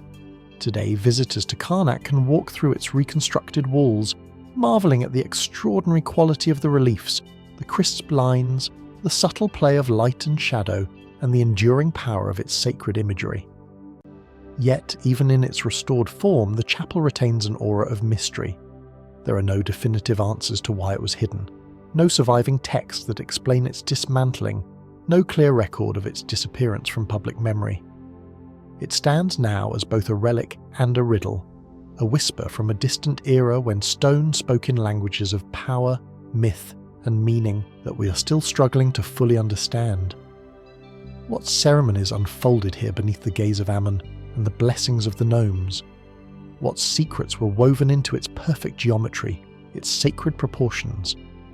And what other treasures of knowledge, art and belief still lie buried beneath the sands of Karnak, waiting for patient hands and curious minds to bring them back into the light? The White Chapel of Senusret I endure serene and luminous, a fragment of an ancient dream, and an invitation to wonder what else we have yet to rediscover in the long winding corridors of Egypt's forgotten past. As the gleaming stones of the White Chapel whisper of forgotten rituals and hidden meanings, we turn once more toward the raw material of Egypt's enduring mysteries, stone itself. Not the limestone blocks that shape the familiar silhouettes of pyramids, but a harder, more enigmatic substance, granite, shaped with a precision that continues to baffle and inspire. On the Giza Plateau and across other ancient sites in Egypt, scattered among the ruins, lies evidence of a technological mastery that seems almost out of place. Granite, one of the hardest natural stones on Earth, harder than iron, appears to have been worked, cut, and shaped by ancient hands with a level of accuracy and smoothness that challenges our understanding of what tools were available at the time. Among the most intriguing remnants are the core drill holes, perfectly circular impressions bored into blocks of red and black granite. Some of these cores, along with the discarded drill holes themselves, seem to display a spiral groove along the inner wall, as if a drill bit had been fed through the stone with a steady pressure and remarkable speed. How were these holes created? Mainstream archaeology suggests that the ancient Egyptians, armed with copper tools, sand and patience, ground their way into stone through relentless manual labour. Using copper tubes with an abrasive slurry of quartz-rich sand, workers could slowly erode even the toughest granite over time. The theory is plausible to a point. Experimental archaeology has shown that it is possible to bore into granite using these techniques, but the process is painstakingly slow and produces grooves very different from those observed on some of the ancient cores. Certain anomalies have led some researchers to question whether this traditional explanation is complete. The helical groove patterns found inside some drill cores appear too consistent, too deep, and too fast to match the expected results of copper and sand abrasion alone. Engineers studying these artifacts have suggested that the feed rate of the tool, the speed at which it cut into the granite, was greater than what simple hand-powered methods would likely achieve. Were the ancient Egyptians simply more skilled with primitive tools than we can easily imagine, or is there an element of the story still missing? More speculative theories arise at the edges of this debate. Some propose that the builders possessed lost techniques, perhaps using methods that involved advanced abrasives, mechanical drills, or even unknown technologies powered by means we no longer understand. Others suggest that the ancient stonemasons may have harnessed natural phenomena, sonic vibration, and high-pressure slurry systems in ways that seem alien to our assumptions about Bronze Age capabilities. There is no evidence of machines, no ancient blueprints, no surviving mechanical tools from the Old Kingdom period, yet the stones themselves, silent, massive, enduring, seem to hint at possibilities we have yet to fully grasp. The core drill holes are not isolated phenomena. Similar precision appears in other granite works throughout Egypt. The perfectly symmetrical sarcophagi of the Serapeum at Saqqara, the seamless fitting of massive granite blocks in temples and pyramids, the elegantly carved obelisks shaped with such mastery that even today replicating their precision would pose significant challenges. Was it simply a matter of extraordinary patience, enormous manpower, and generations of perfected craft? Or was there a deeper understanding of materials and forces that has since slipped through the cracks of recorded history? Mainstream archaeology tends toward caution, attributing the wonders of ancient engineering to a combination of ingenuity, persistence, and religious devotion. After all, a society capable of mobilizing thousands to build pyramids over decades might also develop ways to push simple tools to their very limits. But still the mystery lingers. How did they maintain such uniformity across so many projects over such vast expanses of hard stone? How did they move and position massive granite blocks quarried miles away with such accuracy and care? Why do some of the unfinished artifacts like the giant obelisk at Aswan display tool marks that suggest techniques more complex than simple pounding and grinding? No definitive answers have emerged. The stones refuse to yield their full story. Today, fragments of the core drills can still be seen, tucked away in museums and scattered across open-air sites. Visitors often pass them by without a second glance, unaware that these quiet artifacts might hold some of the most tantalizing clues to a lost chapter of human ingenuity. In the growing shadows of the pyramids, where the desert wind blows dust across the ancient plateau, the core-drilled granite pieces lie half-buried, enduring relics not just of a civilization, but of a mystery that time has yet to erase. Were the ancient Egyptians simply master craftsmen operating at the peak of human endurance? Or was there once a knowledge, practical, spiritual, or technological, that allowed them to touch stone in ways we have since forgotten? The Giza Plateau remains a place of questions. Its monuments, its relics, and its silent stones continue to invite wonder and to remind us that not all mysteries are written in language or myth. Some are carved into the very bones of the earth, waiting for those who are willing to look beyond what is known. And so we are left to wonder, when we walk among these stones, what is it that we are truly seeing? The echoes of extraordinary craftsmanship or the shadows of an understanding we have only begun to glimpse. As we leave behind the ancient drill cores scattered in the sun-baked stones of Giza, we step into a different kind of mystery, one not carved into granite or etched into monuments, but whispered through the myths and sacred texts of a civilization obsessed with origins. For the ancient Egyptians, history was not a straight line, but a cycle, a never-ending dance of creation, death, and rebirth. And at the very beginning of that cycle, before kings and dynasties, before temples and pyramids, there was a time unlike any other. It was called Zepte, the first time. The ancient texts describe Zepte as a golden age when the gods themselves walked the earth, an era when divine beings ruled over Egypt, bestowing wisdom, order, and technology upon a bent world. A time of perfect harmony when the land was new, the heavens were close, and chaos had not yet taken root. This sacred epoch was central to Egyptian cosmology. In temple inscriptions at places like Heliopolis, Abydos, and Edfu, priests recorded mythic accounts of the creation of the world, tales of the primordial mound rising from the infinite waters of Nun, of the first god, bringing forth all that would exist. The gods Shu and Tefnut, Gibi and Nut, Osiris and Isis emerged in succession, shaping the heavens, the earth, and all life between. But in some accounts, the echoes of Zepi hint at more than just a mythical beginning. They speak of a tangible age, a time when knowledge and power were greater than in the eras that followed. When the gods ruled not from distant heavens but in physical form, from seats of power along the Nile, was Zept simply a mythological framework, an allegory of cosmic order triumphing over primal chaos? Or could it represent a memory, however distant and distorted, of an actual prehistoric civilization, a society advanced in ways now lost to history, remembered by the ancient Egyptians as the time when gods walked among men? Mainstream Egyptology interprets Zepi primarily as myth, a necessary part of Egypt's complex religious thought, which sought to anchor kingship and society in the divine. Each new pharaoh upon ascending the throne was ritually linked to the first time, symbolically restoring the perfect order that had been lost since the beginning.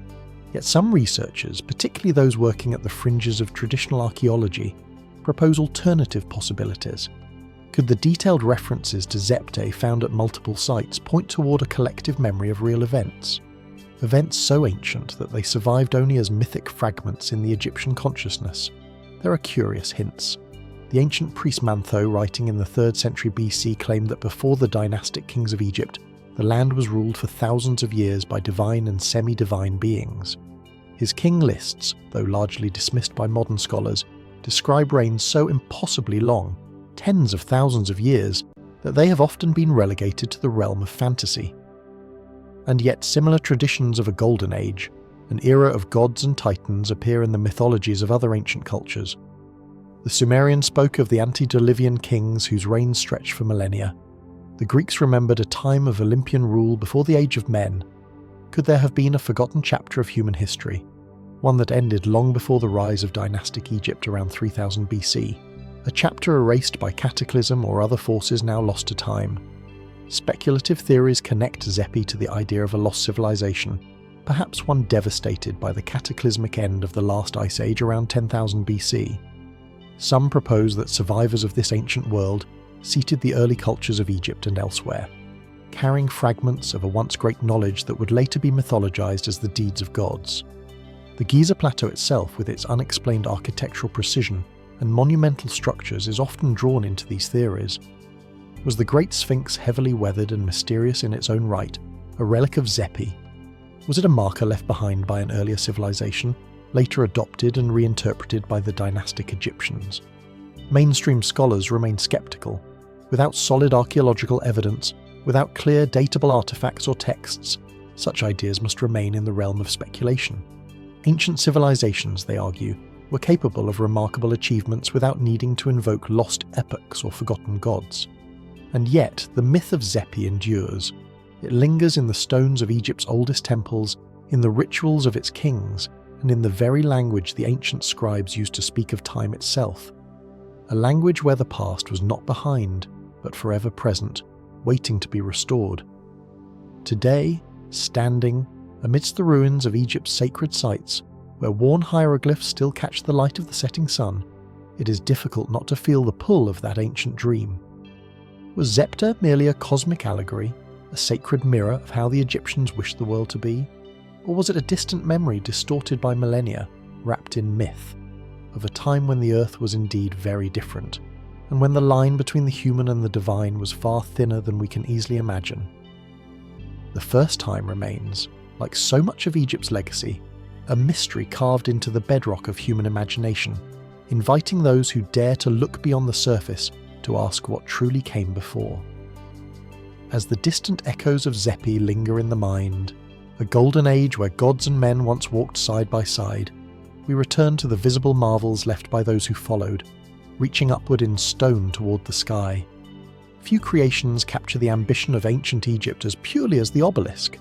Tall, slender, and carved from a single piece of stone, these monumental pillars seem to defy gravity itself.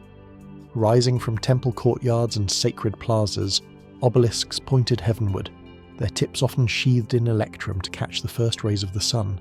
They were in every sense bridges between the mortal world and the divine. And yet behind their elegance lies a mystery that remains unsolved. How were the ancient Egyptians able to quarry, carve, transport and erect such colossal monoliths with the tools and technology available to them over 3,000 years ago? The mainstream explanation drawn from inscriptions, artistic depictions and experimental archaeology suggests that obelisks were carved directly from bedrock using dolerite pounders. Hard stones used to chip away at the granite over months or even years of relentless labour.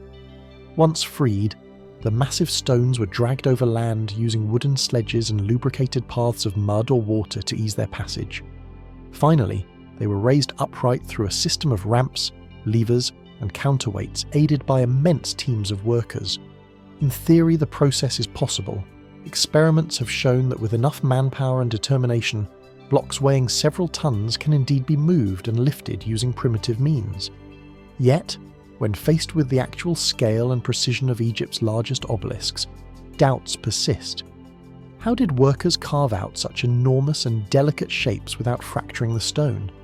How were the surfaces polished to near mirror smoothness with such consistency? How were these giant monoliths lifted into vertical position without cracking under their own tremendous weight? Even moving the stones from Aswan, where the majority of obelisks were quarried, to their final locations sometimes hundreds of kilometers away, often by river, across unpredictable currents, presents logistical challenges that are staggering by any standard. Mainstream Egyptologists emphasize the ingenuity of Egyptian engineering, the use of vast labour forces, carefully planned logistics, and a profound understanding of material properties honed over generations. They point to the cultural and religious importance of the task which would have justified the years of labour and the mobilisation of thousands of workers. Still, some researchers remain sceptical that the conventional explanations tell the whole story. The precision alone raises questions. Many obelisks were not simply functional objects.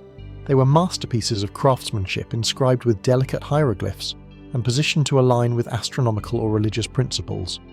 The margin for error in raising such a monolith upright would have been virtually non-existent. A single miscalculation, a slight imbalance, and the obelisk could have shattered under its own weight, a catastrophe of wasted years and immense symbolic failure. More speculative theories suggest that the ancient Egyptians may have possessed knowledge or techniques now lost. Some propose the use of acoustic or vibrational technology, harnessing sound frequencies to move or soften stone, a notion hinted at in some ancient myths, but lacking direct evidence. Others suggest that forgotten mechanical devices, complex rigging systems, or even principles of physics not fully appreciated by modern researchers may have played a role. The unfinished obelisk at Aswan offers tantalizing clues. There, still attached to the bedrock, lies the abandoned project, a massive crack running through its body, a reminder that even the greatest builders met limits. The tool marks visible in the quarry show clear evidence of pounding and chiselling, but they also reveal techniques whose full implications are still debated. The uniformity of the trenches, the apparent smoothness of the detachment process, the precision of the outlines. Why would the Egyptians undertake such a monumental risk, carving such immense structures without guarantees of success? And why do so many of their completed obelisks exhibit such perfect balance and finish despite the crude tools supposedly at their disposal? Today, many of Egypt's obelisks no longer stand where they were first raised. Through centuries of conquest, trade, and diplomacy, many have found new homes in Rome, Paris, London, Istanbul, and New York, scattered across the modern world like fragments of a forgotten ambition. Yet their original message of cosmic order, divine kingship, and human aspiration reaching for the heavens remains intact. Standing before one of these towering monuments, whether amid the ancient temples of Karak or in the bustling plazas of Rome, one cannot help but feel a profound sense of wonder. How truly were they made? Was it simply the triumph of human determination over material impossibility? Or were there methods, understandings, practices, perhaps even entire schools of knowledge that have vanished into the long sands of history? The obelisks endure, slender and silent, their pointed tips still stretching toward the sky, and they remind us that the mysteries of Egypt are not only found in the distant past, they stand before us still, waiting, inviting us to ask the questions their makers left unanswered. As the shadows of the towering obelisks stretch across the sands, whispering of a time when ambition and divinity were carved into stone, we now turn toward an altogether different mystery, one not built of enduring monuments, but of sudden collapse and forgotten enemies. Around 1200 BC, the ancient world shuttered. In the span of just a few decades, mighty kingdoms crumbled. Cities that had stood for centuries were burned and abandoned. Trade networks that once stitched together the Mediterranean unravelled into silence. Among the many theories surrounding this cataclysm, often called the Late Bronze Age collapse, one name surfaces again and again, wrapped in uncertainty and fear: the Sea Peoples. Who were these mysterious invaders, and what role did they play in the unravelling of Egypt's ancient order?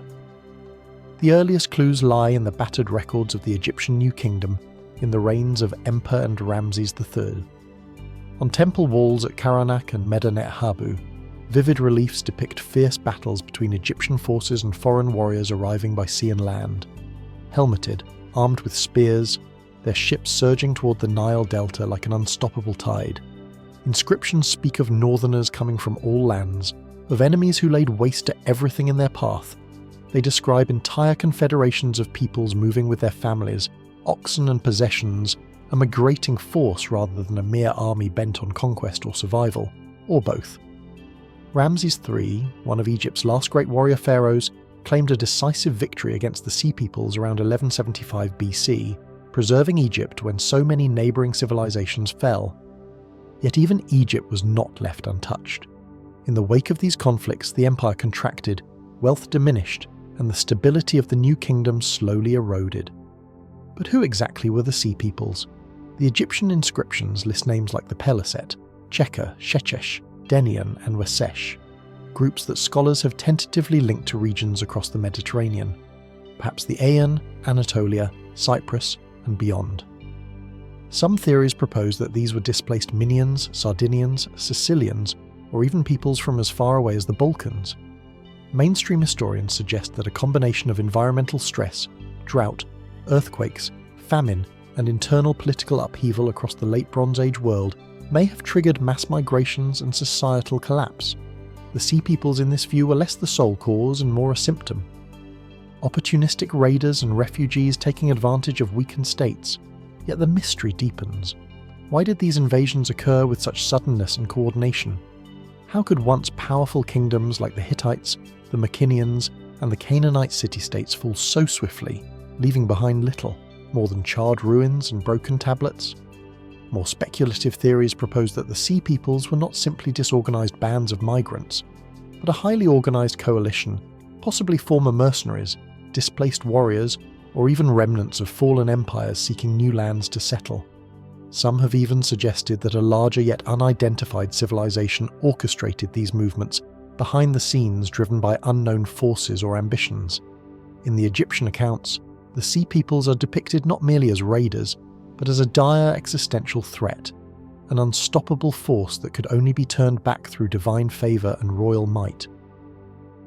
The reliefs at Medinet Habu show naval battles of astonishing complexity, ships colliding, soldiers grappling with enemies in the water. Pharaoh Ramses III stands firm as the last line between chaos and survival. Yet no detailed accounts survive from the Sea Peoples themselves. No written language has been attributed to them. No cities are securely identified as their homeland. Their story comes to us only through the eyes of those who fought against them. A one-sided record of a cataclysm whose full causes remain frustratingly out of reach. Today, archaeologists continue to unearth hints, traces of violent destruction, layers in coastal cities, shifts in pottery styles across the Mediterranean, genetic studies of ancient remains. Each new discovery brings us closer to understanding, but the full picture remains elusive. Were the Sea Peoples invaders or refugees, warriors or settlers? A symptom of a wider collapse or one of its primary causes? The mystery matters, for Egypt's confrontation with the Sea Peoples marked a turning point. Though Ramses III held the line, the new kingdom would never again reach the heights of its former glory. The centralized state weakened, regional governors grew more powerful, and the slow descent into the Third Intermediate Period began, a time of fragmentation, foreign influence, and fading imperial dreams. And so, standing before the battle-scarred walls of Medinet Habu, where the victories of Ramses III are carved in triumphant relief, one cannot help but feel the tension beneath the stone, a moment when an empire faced the abyss and only just survived. The Sea Peoples remain a ghost army in the annals of history, a reminder that even the mightiest civilizations are vulnerable to forces they may not fully understand. Forces of migration, of environmental change, of human ambition and desperation. Forces that can reshape the world in a generation. What truly drove the Sea Peoples to set sail across a crumbling world? Were they agents of destruction, harbingers of a new age, or merely survivors of a catastrophe not of their own making? The waves of history have washed away the answers, yet the questions linger, stirring among the ruins and sands, waiting perhaps for the day when the lost voice of the Sea Peoples will finally speak again. As the last echoes of the sea, people's mysterious advance fade into the broader collapse of empires, our journey draws us back to one of Egypt's most iconic and enigmatic monuments, a sentinel older than memory, its gaze fixed eternally on the horizon, the Great Sphinx of Giza. Carved from the limestone bedrock of the Giza Plateau, the Sphinx looms with a quiet, timeless authority. Its colossal body, part lion and part human, stretches over 240 sef, and its battered face, once adorned with vivid pigments now long lost, watches over the desert as it has for thousands of years. Eroded by wind, sand, and the slow violence of time, the Sphinx stands not just as a monument, but as a riddle, a question carved in stone. Beneath this ancient guardian, some say, lies one of the greatest secrets of the ancient world. A hidden library sealed away in a forgotten age, a vault of wisdom known as the Hall of Records. The idea of a hidden chamber beneath the Sphinx is not a modern fantasy. Echoes of it can be found in ancient traditions, medieval Arab writings, and even the mysterious claims of early Western explorers. The notion gained particular attention in the late 20th century as researchers, mystics, and independent archaeologists began to suggest that beneath the Sphinx, protected for millennia, lies a repository of ancient knowledge, records of a civilization far older than dynastic Egypt, perhaps even survivors of a lost world remembered only in myth. But is there any truth to this, an extraordinary idea? In the early 1990s, seismic surveys conducted around the Sphinx revealed anomalies beneath its pores and around its enclosure, areas where the bedrock appeared hollow or disturbed. These findings, though hotly debated, fueled speculation that cavities or chambers might exist beneath the monument. Could these spaces be natural fissures, ancient maintenance tunnels, or something far more profound? Mainstream Egyptologists urge caution. They argue that the anomalies are geological features, natural faults, and fissures common in limestone formations. No artifacts, no texts, no direct evidence of a hidden library have ever been uncovered in the vicinity. Furthermore, traditional archaeology dates the construction of the Sphinx to the reign of Pharaoh Khafra, around 2500 BC, a timeline that does not suggest the existence of a lost pre-dynastic civilization. Yet, questions remain. The weathering patterns on the body of the Sphinx, for example, deep undulating erosion often attributed to water, have led some researchers to propose a much older date for the monument's construction, possibly as far back as 7000 BC, when the Giza Plateau experienced periods of heavy rainfall. If true, this would push the Sphinx's origins far beyond the accepted history of ancient Egypt into a time about which we know very little. Could the Sphinx have been inherited by the dynastic Egyptians, an ancient relic whose original purpose was forgotten, reinterpreted, and woven into their own cultural narratives? And, if so, could it indeed conceal relics or records from a civilization long vanished? Speculative theories connect the Hall of Records to the myth of Atlantis. described by Plato as a mighty empire lost beneath the waves. Some believe that survivors of Atlantis or another prehistoric civilization fled to Egypt, bringing with them their knowledge of science, architecture, astronomy, and spirituality, knowledge that was then safeguarded beneath the sands. The Hall of Records in this vision would be a library of stone and gold containing texts, devices, or relics that could rewrite the history of humanity itself. Yet no excavations beneath the Sphinx have conclusively revealed such a chamber. Permissions for deep drilling or intrusive exploration around the Sphinx are heavily restricted, both to preserve the monument and to protect the fragile limestone bedrock from further damage. The Sphinx, it seems, guards its secrets well. Today, standing in the shadow of the Sphinx with the Great Pyramid rising behind it like a frozen sun, one feels the weight of ages pressing in.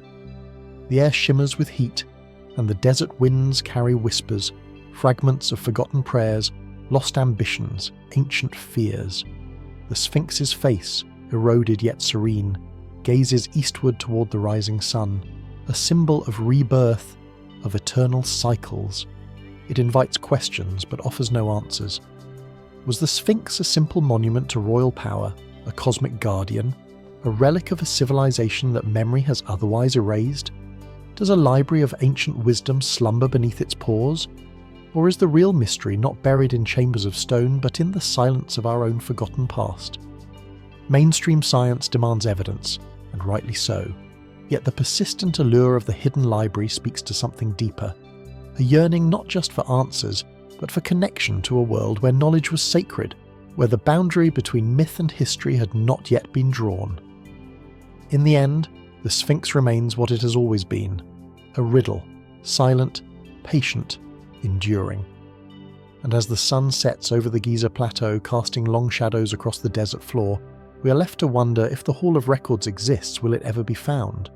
Or is it a dream, a story, a possibility as eternal and as elusive as the gaze of the Sphinx itself? As we step away from the timeless gaze of the Sphinx and the whispered legends of hidden libraries beneath its paws, we find ourselves drawn deeper into the ancient world's most enduring enigma. Not of stone this time, but of words. Words carved into the very heart of Egypt's oldest tombs.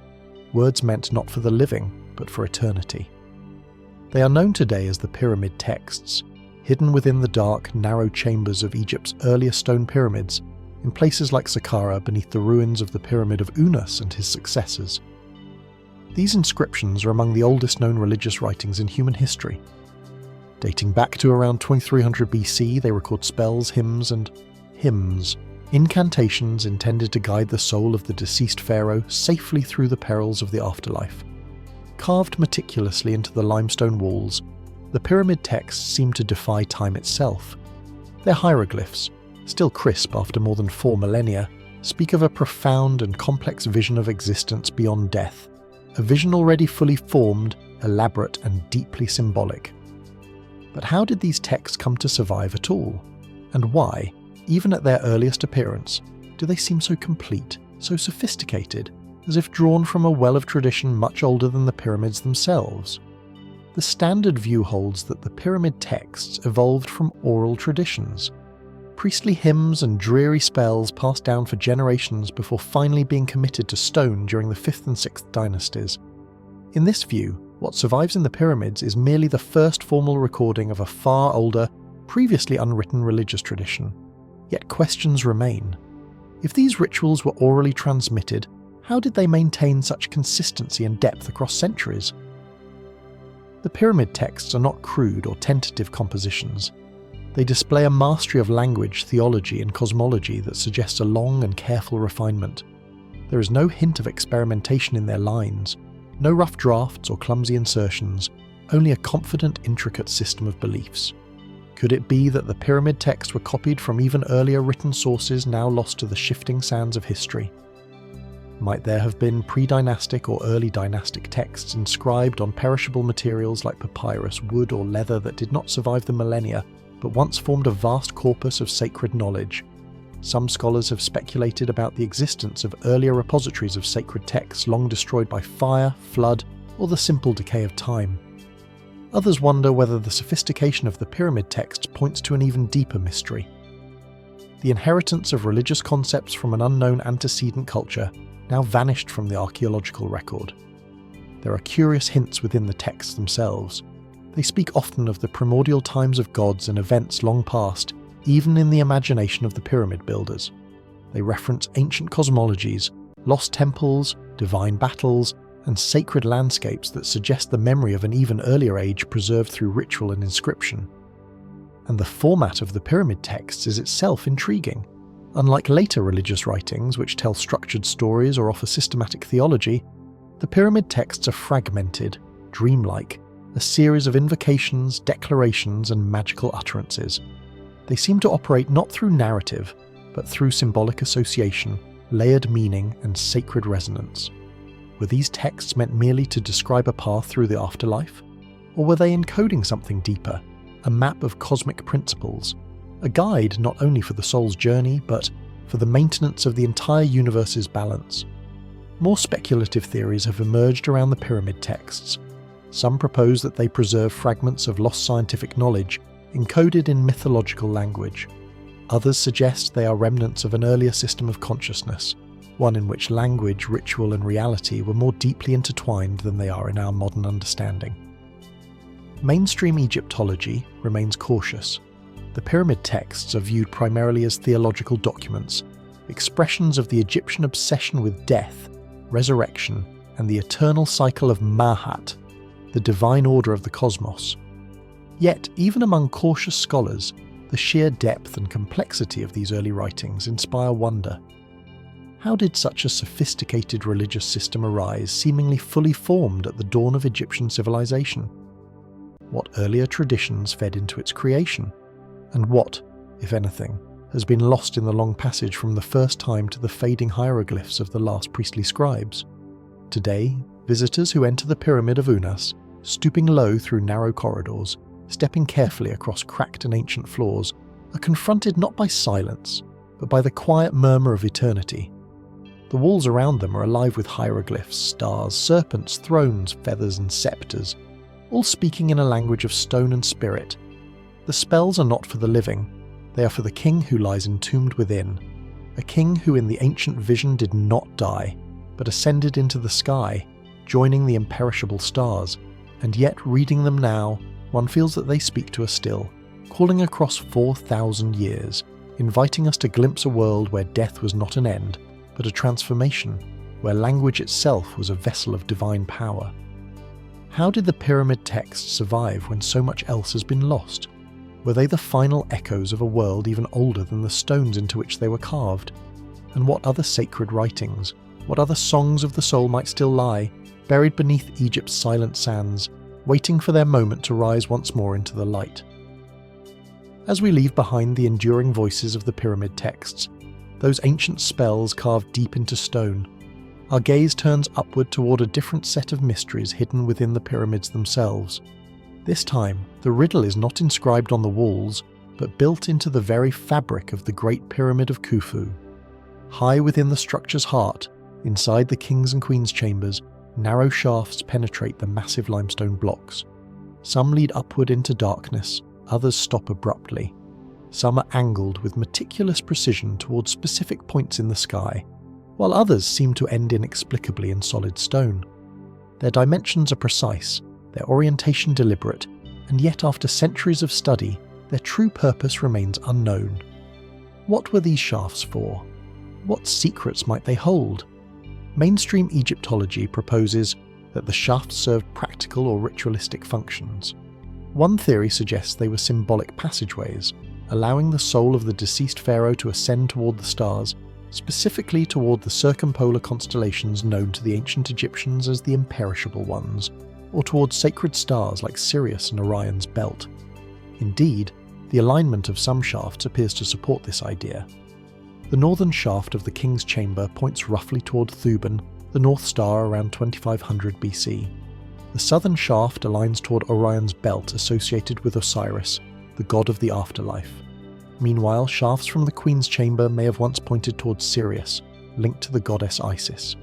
These stellar connections seem to echo themes present in the pyramid texts: the king's journey to the heavens, his transformation into an eternal star. And yet, questions persist.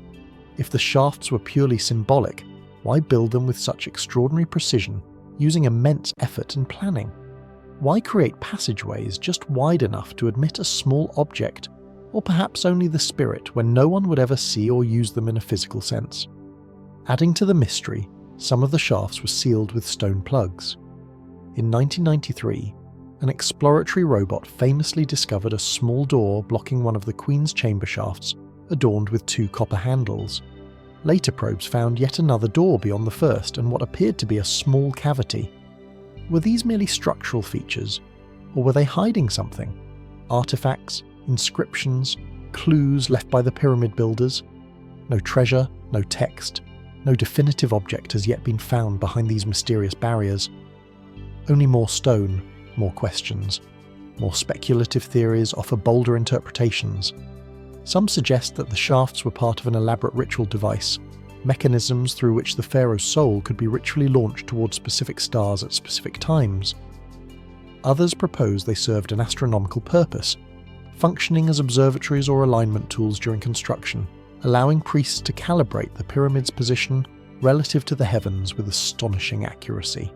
Still, others entertain more exotic ideas that the shafts were part of unknown technologies now lost, perhaps even involving acoustic, energetic, or metaphysical properties. Could they have served as conduits, resonators, or amplifiers of forces no longer understood? Could the Great Pyramid have functioned not only as a tomb or symbolic monument, but as something far more complex? Such ideas remain on the fringes of accepted scholarship, yet they persist, fueled by the undeniable engineering mastery of the ancient builders and the unresolved nature of the shafts themselves. There is also the enigma of access. The shafts are far too small for a human to traverse, measuring only about 8 in square, suggesting that whatever they were intended for was not meant for physical passage. And yet, the precision of their construction, weaving through massive internal blocks at consistent angles, implies planning from the very beginning of the pyramid's design. Were they built for ceremony, for navigation, for protection, or for something beyond our current understanding? Today, the shafts remain largely inaccessible. Their full paths are mapped only by robots and remote cameras. Their secrets, if they hold any, are still locked behind ancient doors of stone, tantalizingly close, yet just out of reach. Standing inside the silent chambers of the Great Pyramid, feeling the immense weight of stone pressing from all sides, one is struck not only by the scale of the achievement, but by the deliberate mystery woven into every corridor, every block, every hidden shaft. The pyramid is not a simple structure. It is a layered creation, an interplay of matter and meaning, form and mystery. Were the shafts a testament to the Egyptians' understanding of the cosmos, a technical feature forgotten as centuries passed? Or are they echoes of a deeper, older knowledge preserved in the heart of the world's most enduring monument? We may never know for certain. The Great Pyramid, like the desert that surrounds it, guards its truths fiercely, revealing only glimpses to those who seek. And so we are left to wonder, are the shafts silent corridors for the soul, delicate pathways for the stars, or are they still speaking in a language we have yet to learn? As we leave behind the silent stone shafts deep within the Great Pyramid, conduits to the unknown, we shift our gaze to another enigmatic figure whose story lingers like a half-remembered dream among the sands of Giza. Near the mighty pyramids of Menara and Khafra, nestled at the edge of the plateau, stands a peculiar structure.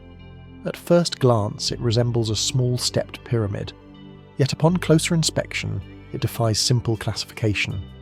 Weathered and broken, built of limestone blocks now bleached pale by the desert sun, it rises in a battered dignity above its surroundings. This is the tomb of Kent the Thirster, a woman whose life and reign remain among the most intriguing mysteries of ancient Egypt. Her titles carved into the stone of her tomb are striking. She is called mother of 2 kings of Upper and Lower Egypt, and in some inscriptions even the king of Upper and Lower Egypt herself, a royal epithet normally reserved for reigning pharaohs. But who exactly was Kent Cow? A powerful queen mother, a regent, a pharaoh in her own right, or the founder of a forgotten dynasty whose rule bridged a crucial but shadowy moment in Egypt's history? Historical evidence places Kent Kaus I at the very end of the 4th dynasty around 2500 BC, a period of political transition following the reign of Mana. Her tomb at Giza, designated LG100, sits prominently, suggesting a status of extraordinary importance. The complex includes not only her tomb, but also a large mortuary temple, a causeway, and even the remnants of a small town for priests and workers, a complex more akin to that of a reigning king than of a queen consort. Her sarcophagus, now empty, bore no definitive royal insignia, and no complete historical record survives to clearly explain her role. Yet the clues left behind hint at a unique position, perhaps unlike any held by a woman before her. Mainstream Egyptologists propose that Kentus may have acted as regent for her young sons, assuming royal authority during their minority. This would explain the dual titles, both as mother of kings and as ruler in her own right. It would place her at the nexus between the 4th and 5th dynasties, a stabilising figure during a time of uncertainty. Yet, there are hints that her power may have been even greater. Some scholars argue that the iconography on her tomb, showing her wearing the royal Uria's serpent on her brow and seated on a throne, indicates that she was not merely a caretaker of power, but its living embodiment. If so, Kentasari may have been a pharaoh, a king in the full sense of ancient Egyptian understanding, blending female and male aspects of rulership in a unique and profound way. And what of the dynasties she helped usher into being? The 5th dynasty, following her presumed regency or reign, marks a shift in Egyptian religious and political life. It was during this period that the cult of Ra, the sun god, rose to prominence, and that the construction of sun temples became as significant as the building of pyramids. The pyramid texts, those profoundary spells we explored earlier, would soon be inscribed in stone. Was Kent Cow a catalyst for these transformations? Was her reign, brief and poorly remembered, a turning point between Egypt's ancient kingship rooted in divine mysteries and the more codified solar-centered theology that would shape its future? Speculative theories reach further still. Some suggest that Kent Croesus's rule and her unusual tomb preserve echoes of even older traditions, remnants of a matriarchal or dual-gendered kingship reaching back to Egypt's pre-dynastic past. Others propose that her reign reflects political struggles and hidden power dynamics that the official histories sought to obscure, struggles in which women could briefly claim the full mantle of divine kingship. There are also more subtle mysteries surrounding her tomb itself. The structure shows signs of having been altered during or after its construction. Some scholars argue that it began as a stepped mastaba, the traditional flat-roofed tomb before being transformed into something resembling a small pyramid. Was this transformation symbolic, an attempt to elevate her status from queen to king? Or does it suggest a shift in her perceived role during her lifetime from regent to sovereign? No definitive answers survive. Today, the tomb of Kent Cause stands largely abandoned by tourists, overshadowed by the monumental grandeur of the nearby pyramids. Sand drifts through the broken corridors, filling the spaces where priests once tended sacred fires, and where perhaps the rituals of kingship were reimagined in a new and daring form. Standing before her ruined complex, it is easy to feel the strange gravity of her story, a life lived in the margins of recorded history, yet pivotal to the fate of a civilization. Who was Kent Kaus? Truly a mother, a regent, a queen, a king, or was she something else? A bridge between ages, between divine and mortal power, between the remembered and the forgotten. The broken stones of her tomb offer no final answers, only the lingering presence of a woman who, in a time of uncertainty, sees the reins of Egypt's destiny, and whose legacy, like the desert itself, refuses to be fully buried. And so we are left to wonder, what other stories lie hidden beneath the shifting sands of Giza? What other rulers, other dynasties have been lost to time? Their names faded, but their impact still echoing across the silent plains. As the story of Kent House fades back into the sands of forgotten history, our journey remains anchored on the Giza Plateau. But now we turn our gaze not toward the monuments of human ambition, but to the land itself. Beneath the towering pyramids, beyond the crumbling mustabas and silent tombs, the Giza Plateau holds secrets far older than any inscription or carved stone. Secrets written not by the hand of kings, but by the forces of nature, and perhaps, according to some, by civilizations far more ancient than we have ever imagined. The ground at Giza tells a story, if one knows how to listen. Walking across the plateau, one notices it immediately. The strange undulating patterns etched into the bedrock, the deep fissures, the unexpected erosion, the curious layering of different types of limestone. In some areas, the stone is worn smooth and rounded, as though shaped not by desert winds, but by water, flowing, persistent, ancient. The most famous of these anomalies surrounds the Great Sphinx. Its body, carved directly from the bedrock, displays deep vertical fissures and a rounded scalloped texture, signs that some geologists, most notably Dr. Robert Schoch, have argued could only be caused by prolonged exposure to heavy rainfall. But rainfall in such quantities has not touched the Giza Plateau since the end of the last ice age, somewhere between 7,000 and 10,000 BC, far earlier than the conventional date for the construction of the Sphinx, around 2000 BC during the reign of Pharaoh Khafre. If the erosion patterns are indeed the result of ancient rains, then the Sphinx and perhaps other elements of the plateau might be thousands of years older than previously believed. A remnant of a civilization forgotten by history, standing sentinel through the slow decay of time. Mainstream Egyptology remains cautious.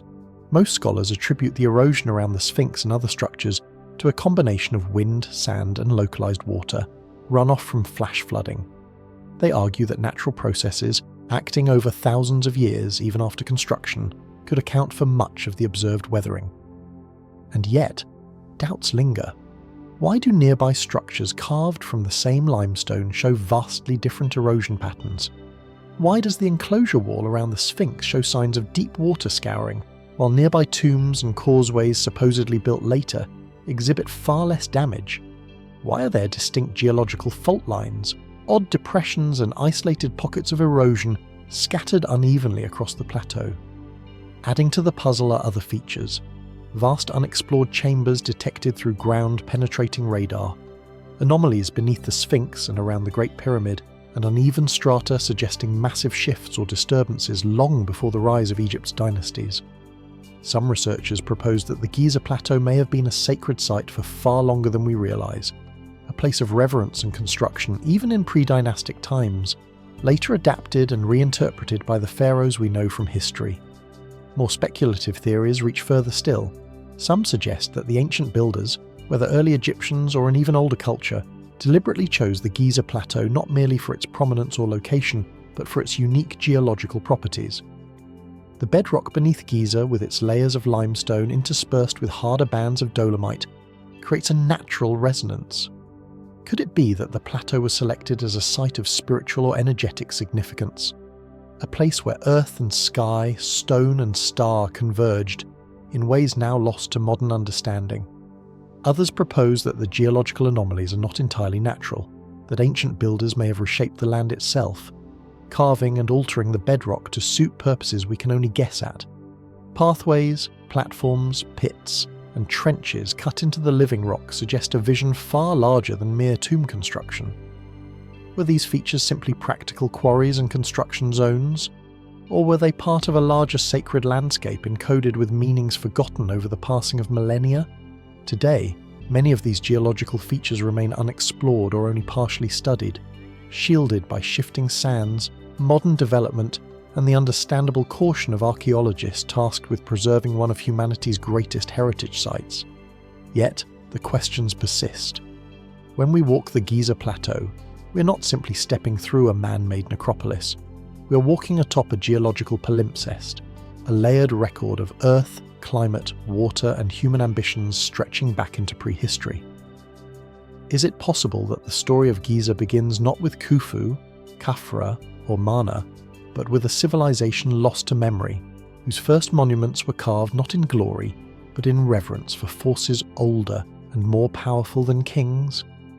Or are the anomalies we see merely the patient indifferent work of time, the slow shaping of rock by wind, water, and gravity with no secret messages, carved into their forms? The answers, if they exist, lie deep beneath the limestone and sand, guarded by the same implacable silence that has shrouded the Giza Plateau for thousands of years. And so, we are left to wonder, does the land itself remember a story we have forgotten? And if we listen closely enough, might it still whisper its ancient truths to those willing to hear, as the winds brush across the strange geological scars of the Giza Plateau, whispering of a time long before the familiar rhythms of dynastic rule. Our journey turns southward toward another mystery, hidden not beneath stone monuments, but beneath fields, rivers, and the slow drifting of time. There once stood a city, a capital of kings, a heart of power and ambition during one of Egypt's greatest periods of resurgence. Its name was Ishawi, Caesar of the Two Lands. Today, its precise location remains lost. Ishawi was founded by Pharaoh Amenhotep III, the first ruler of the 12th dynasty around 1975 BC. Following the chaos of the First Intermediate Period, a time when Egypt had fractured into rival factions, Amenhotep sought to reunify the kingdom, to restore order, and to forge a new era of stability and prosperity. His solution was bold, a new capital built not in the shadow of old centres like Memphis or Thebes, but in a fresh place, strategically chosen to control both Upper and Lower Egypt. Ancient texts mention Ishawi by name. It was described as a thriving city, a place of administration, culture, and military strength. From here, the kings of the Middle Kingdom directed vast building projects, expanded Egypt's borders, and established a new golden age. The 12th dynasty is remembered for its powerful rulers, sophisticated literature, and enduring monuments, all of which owe their genesis to the decisions made in Ishawi. And yet, unlike Thebes, Memphis, or even forgotten cities like Tanis, Ishawi has never been found. How could the capital of such a critical period simply vanish? Most scholars agree that Ishawi must lie somewhere near the modern town of Licht, between the Fume Oasis and the Nile's edge. The pyramids of Amenhotep I and his son Sinus are located at Licht, suggesting the royal necropolis lay close to the city. Tombs of nobles and officials, court members from the early 12th dynasty, have also been unearthed in the region. But the city itself, its palaces, its avenues, its heart remains hidden. Some suggest that the Nile's ancient course has shifted since the Middle Kingdom, swallowing the remains of Ishawi under layers of silt and farmland. In this theory, the city's ruins lie beneath fields still till today, buried by centuries of annual floods and human activity. Others propose that Ishawi was never a traditional city of monumental stone, but rather a largely mud brick settlement, one designed for functionality, not eternal survival. If so, erosion, agriculture, and time could have erased its surface traces almost entirely. Yet, the mystery remains, larger than mere disappearance. If Ishawi was the hub of a revitalized empire, where are its administrative archives, its inscriptions, its remnants of daily life? Why, in an age known for meticulous record-keeping, does so little physical evidence of the city survive? Speculative theories inevitably arise. Some have proposed that Ichitowi's location was deliberately kept secret even in ancient times, a defensive measure against the lingering threats of internal revolt and external invasion. Perhaps its memory was suppressed by later dynasties, jealous of the Middle Kingdom's legacy, or simply forgotten in the relentless reshaping of Egypt's political map. Others wonder whether traces of Ishawi have been found but misunderstood, mistaken for other settlements. Their true significance is lost beneath layers of mistaken chronology and shifting sands. Archaeologists continue to search. Remote sensing technology, ground-penetrating radar, and satellite imaging offer new hope that the ancient city might yet be located. Subtle anomalies beneath the farmland around Licht suggest complex layers of human activity, hinting at buried structures just beyond our reach. And with every discovery, a fragment of pottery, a buried wall, a faded inscription, the story grows richer, but no less mysterious. Standing in the fields south of Cairo today, there is little to suggest that this was once the seed of kings. The land is flat and fertile, laced with irrigation canals dotted with small villages. The Nile glimmers in the distance just as it did 4,000 years ago, winding its slow, unbroken course through history. Yet beneath the soil, the ghosts of Ishawi may still sleep. A city where pharaohs once planned conquests and great works. A place where scribes penned some of Egypt's most enduring literature. Tales of loyalty, betrayal, wisdom, and sorrow. A place where a reunited Egypt once beat with new, hopeful vigour, only to fade quietly into the shadows of time. What might we learn if Tawi were found? What forgotten chapters of Egyptian history, political struggles, religious reforms, daily life might rise from the earth to speak once more? And perhaps more intriguingly, what deeper reasons led to its vanishing? Was Ichtawi merely a casualty of time and the river's changing course? Or does its disappearance reflect a more deliberate erasure, a lost memory of political shifts, ancient fears, or cycles of rebirth and forgetting that have always shaped the Nile's long history? The fields remain silent for now, but the past has a way of stirring, sometimes when we least expect it. And so, as we look out across the flat sunlit plain where Ichawi once thrived, we're left to wonder, is the lost city truly gone, or is it waiting just beneath the surface, ready to share its story with those still willing to listen?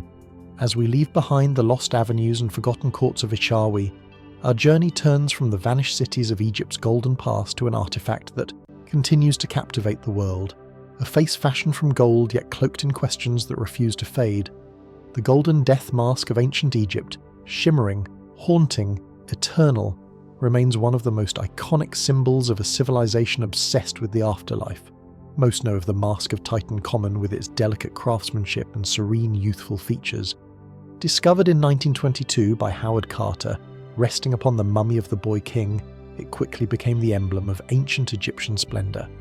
Yet beneath the surface of this breathtaking relic, mysteries linger. Mysteries that suggest the mask may not have been crafted for Tutankhamun at all. The face with its inlaid lapis lazuli eyebrows, quartz eyes, and perfect proportions seems to radiate divinity. Every detail, from the intricate hieroglyphs on the back to the sacred imagery on the broad collar, speaks of meticulous artistry. It was meant to transform the wearer from mortal king to Osiris himself, god of the dead and lord of eternity. But careful study has revealed troubling inconsistencies. For one, the mask's construction tells a tale of adaptation. Scientific analyses, including X-ray fluorescent scans, show that the mask is made from two different types of gold.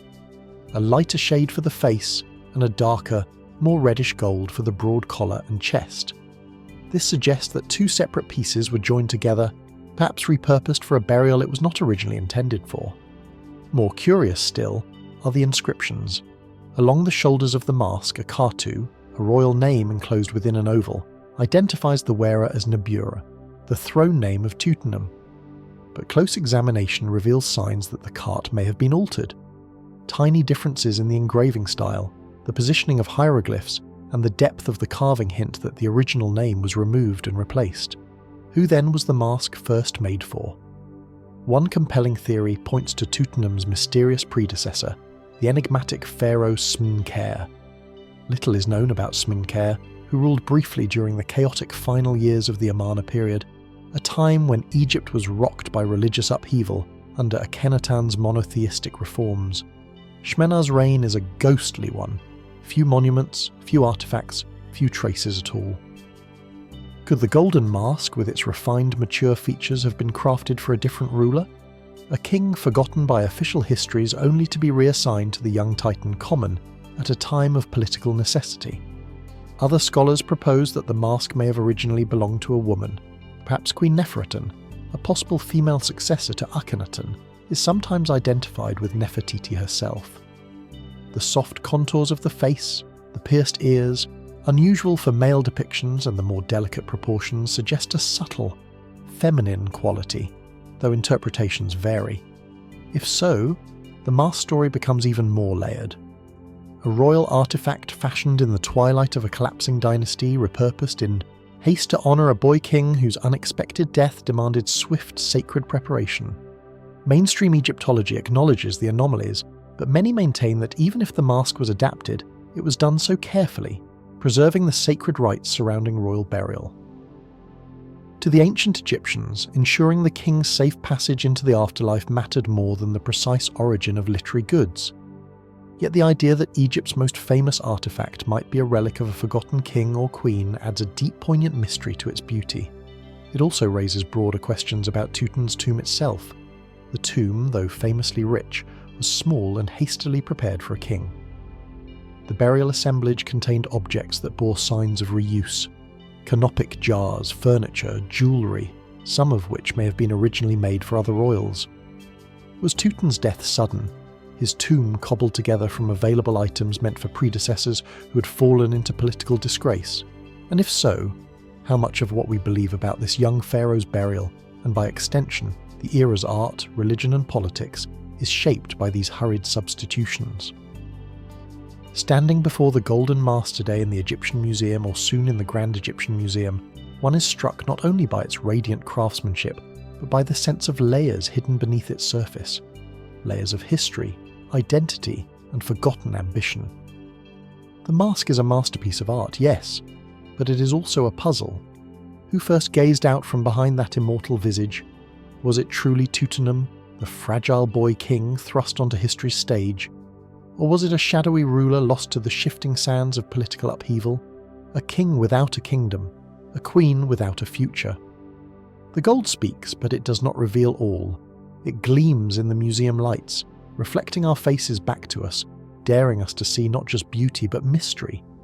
And so we are left to wonder what other treasures of Egypt, what other symbols of eternity carry within them stories still waiting to be uncovered. How many faces have we mistaken for others? How many histories are rewritten by the hands of time, necessity and survival?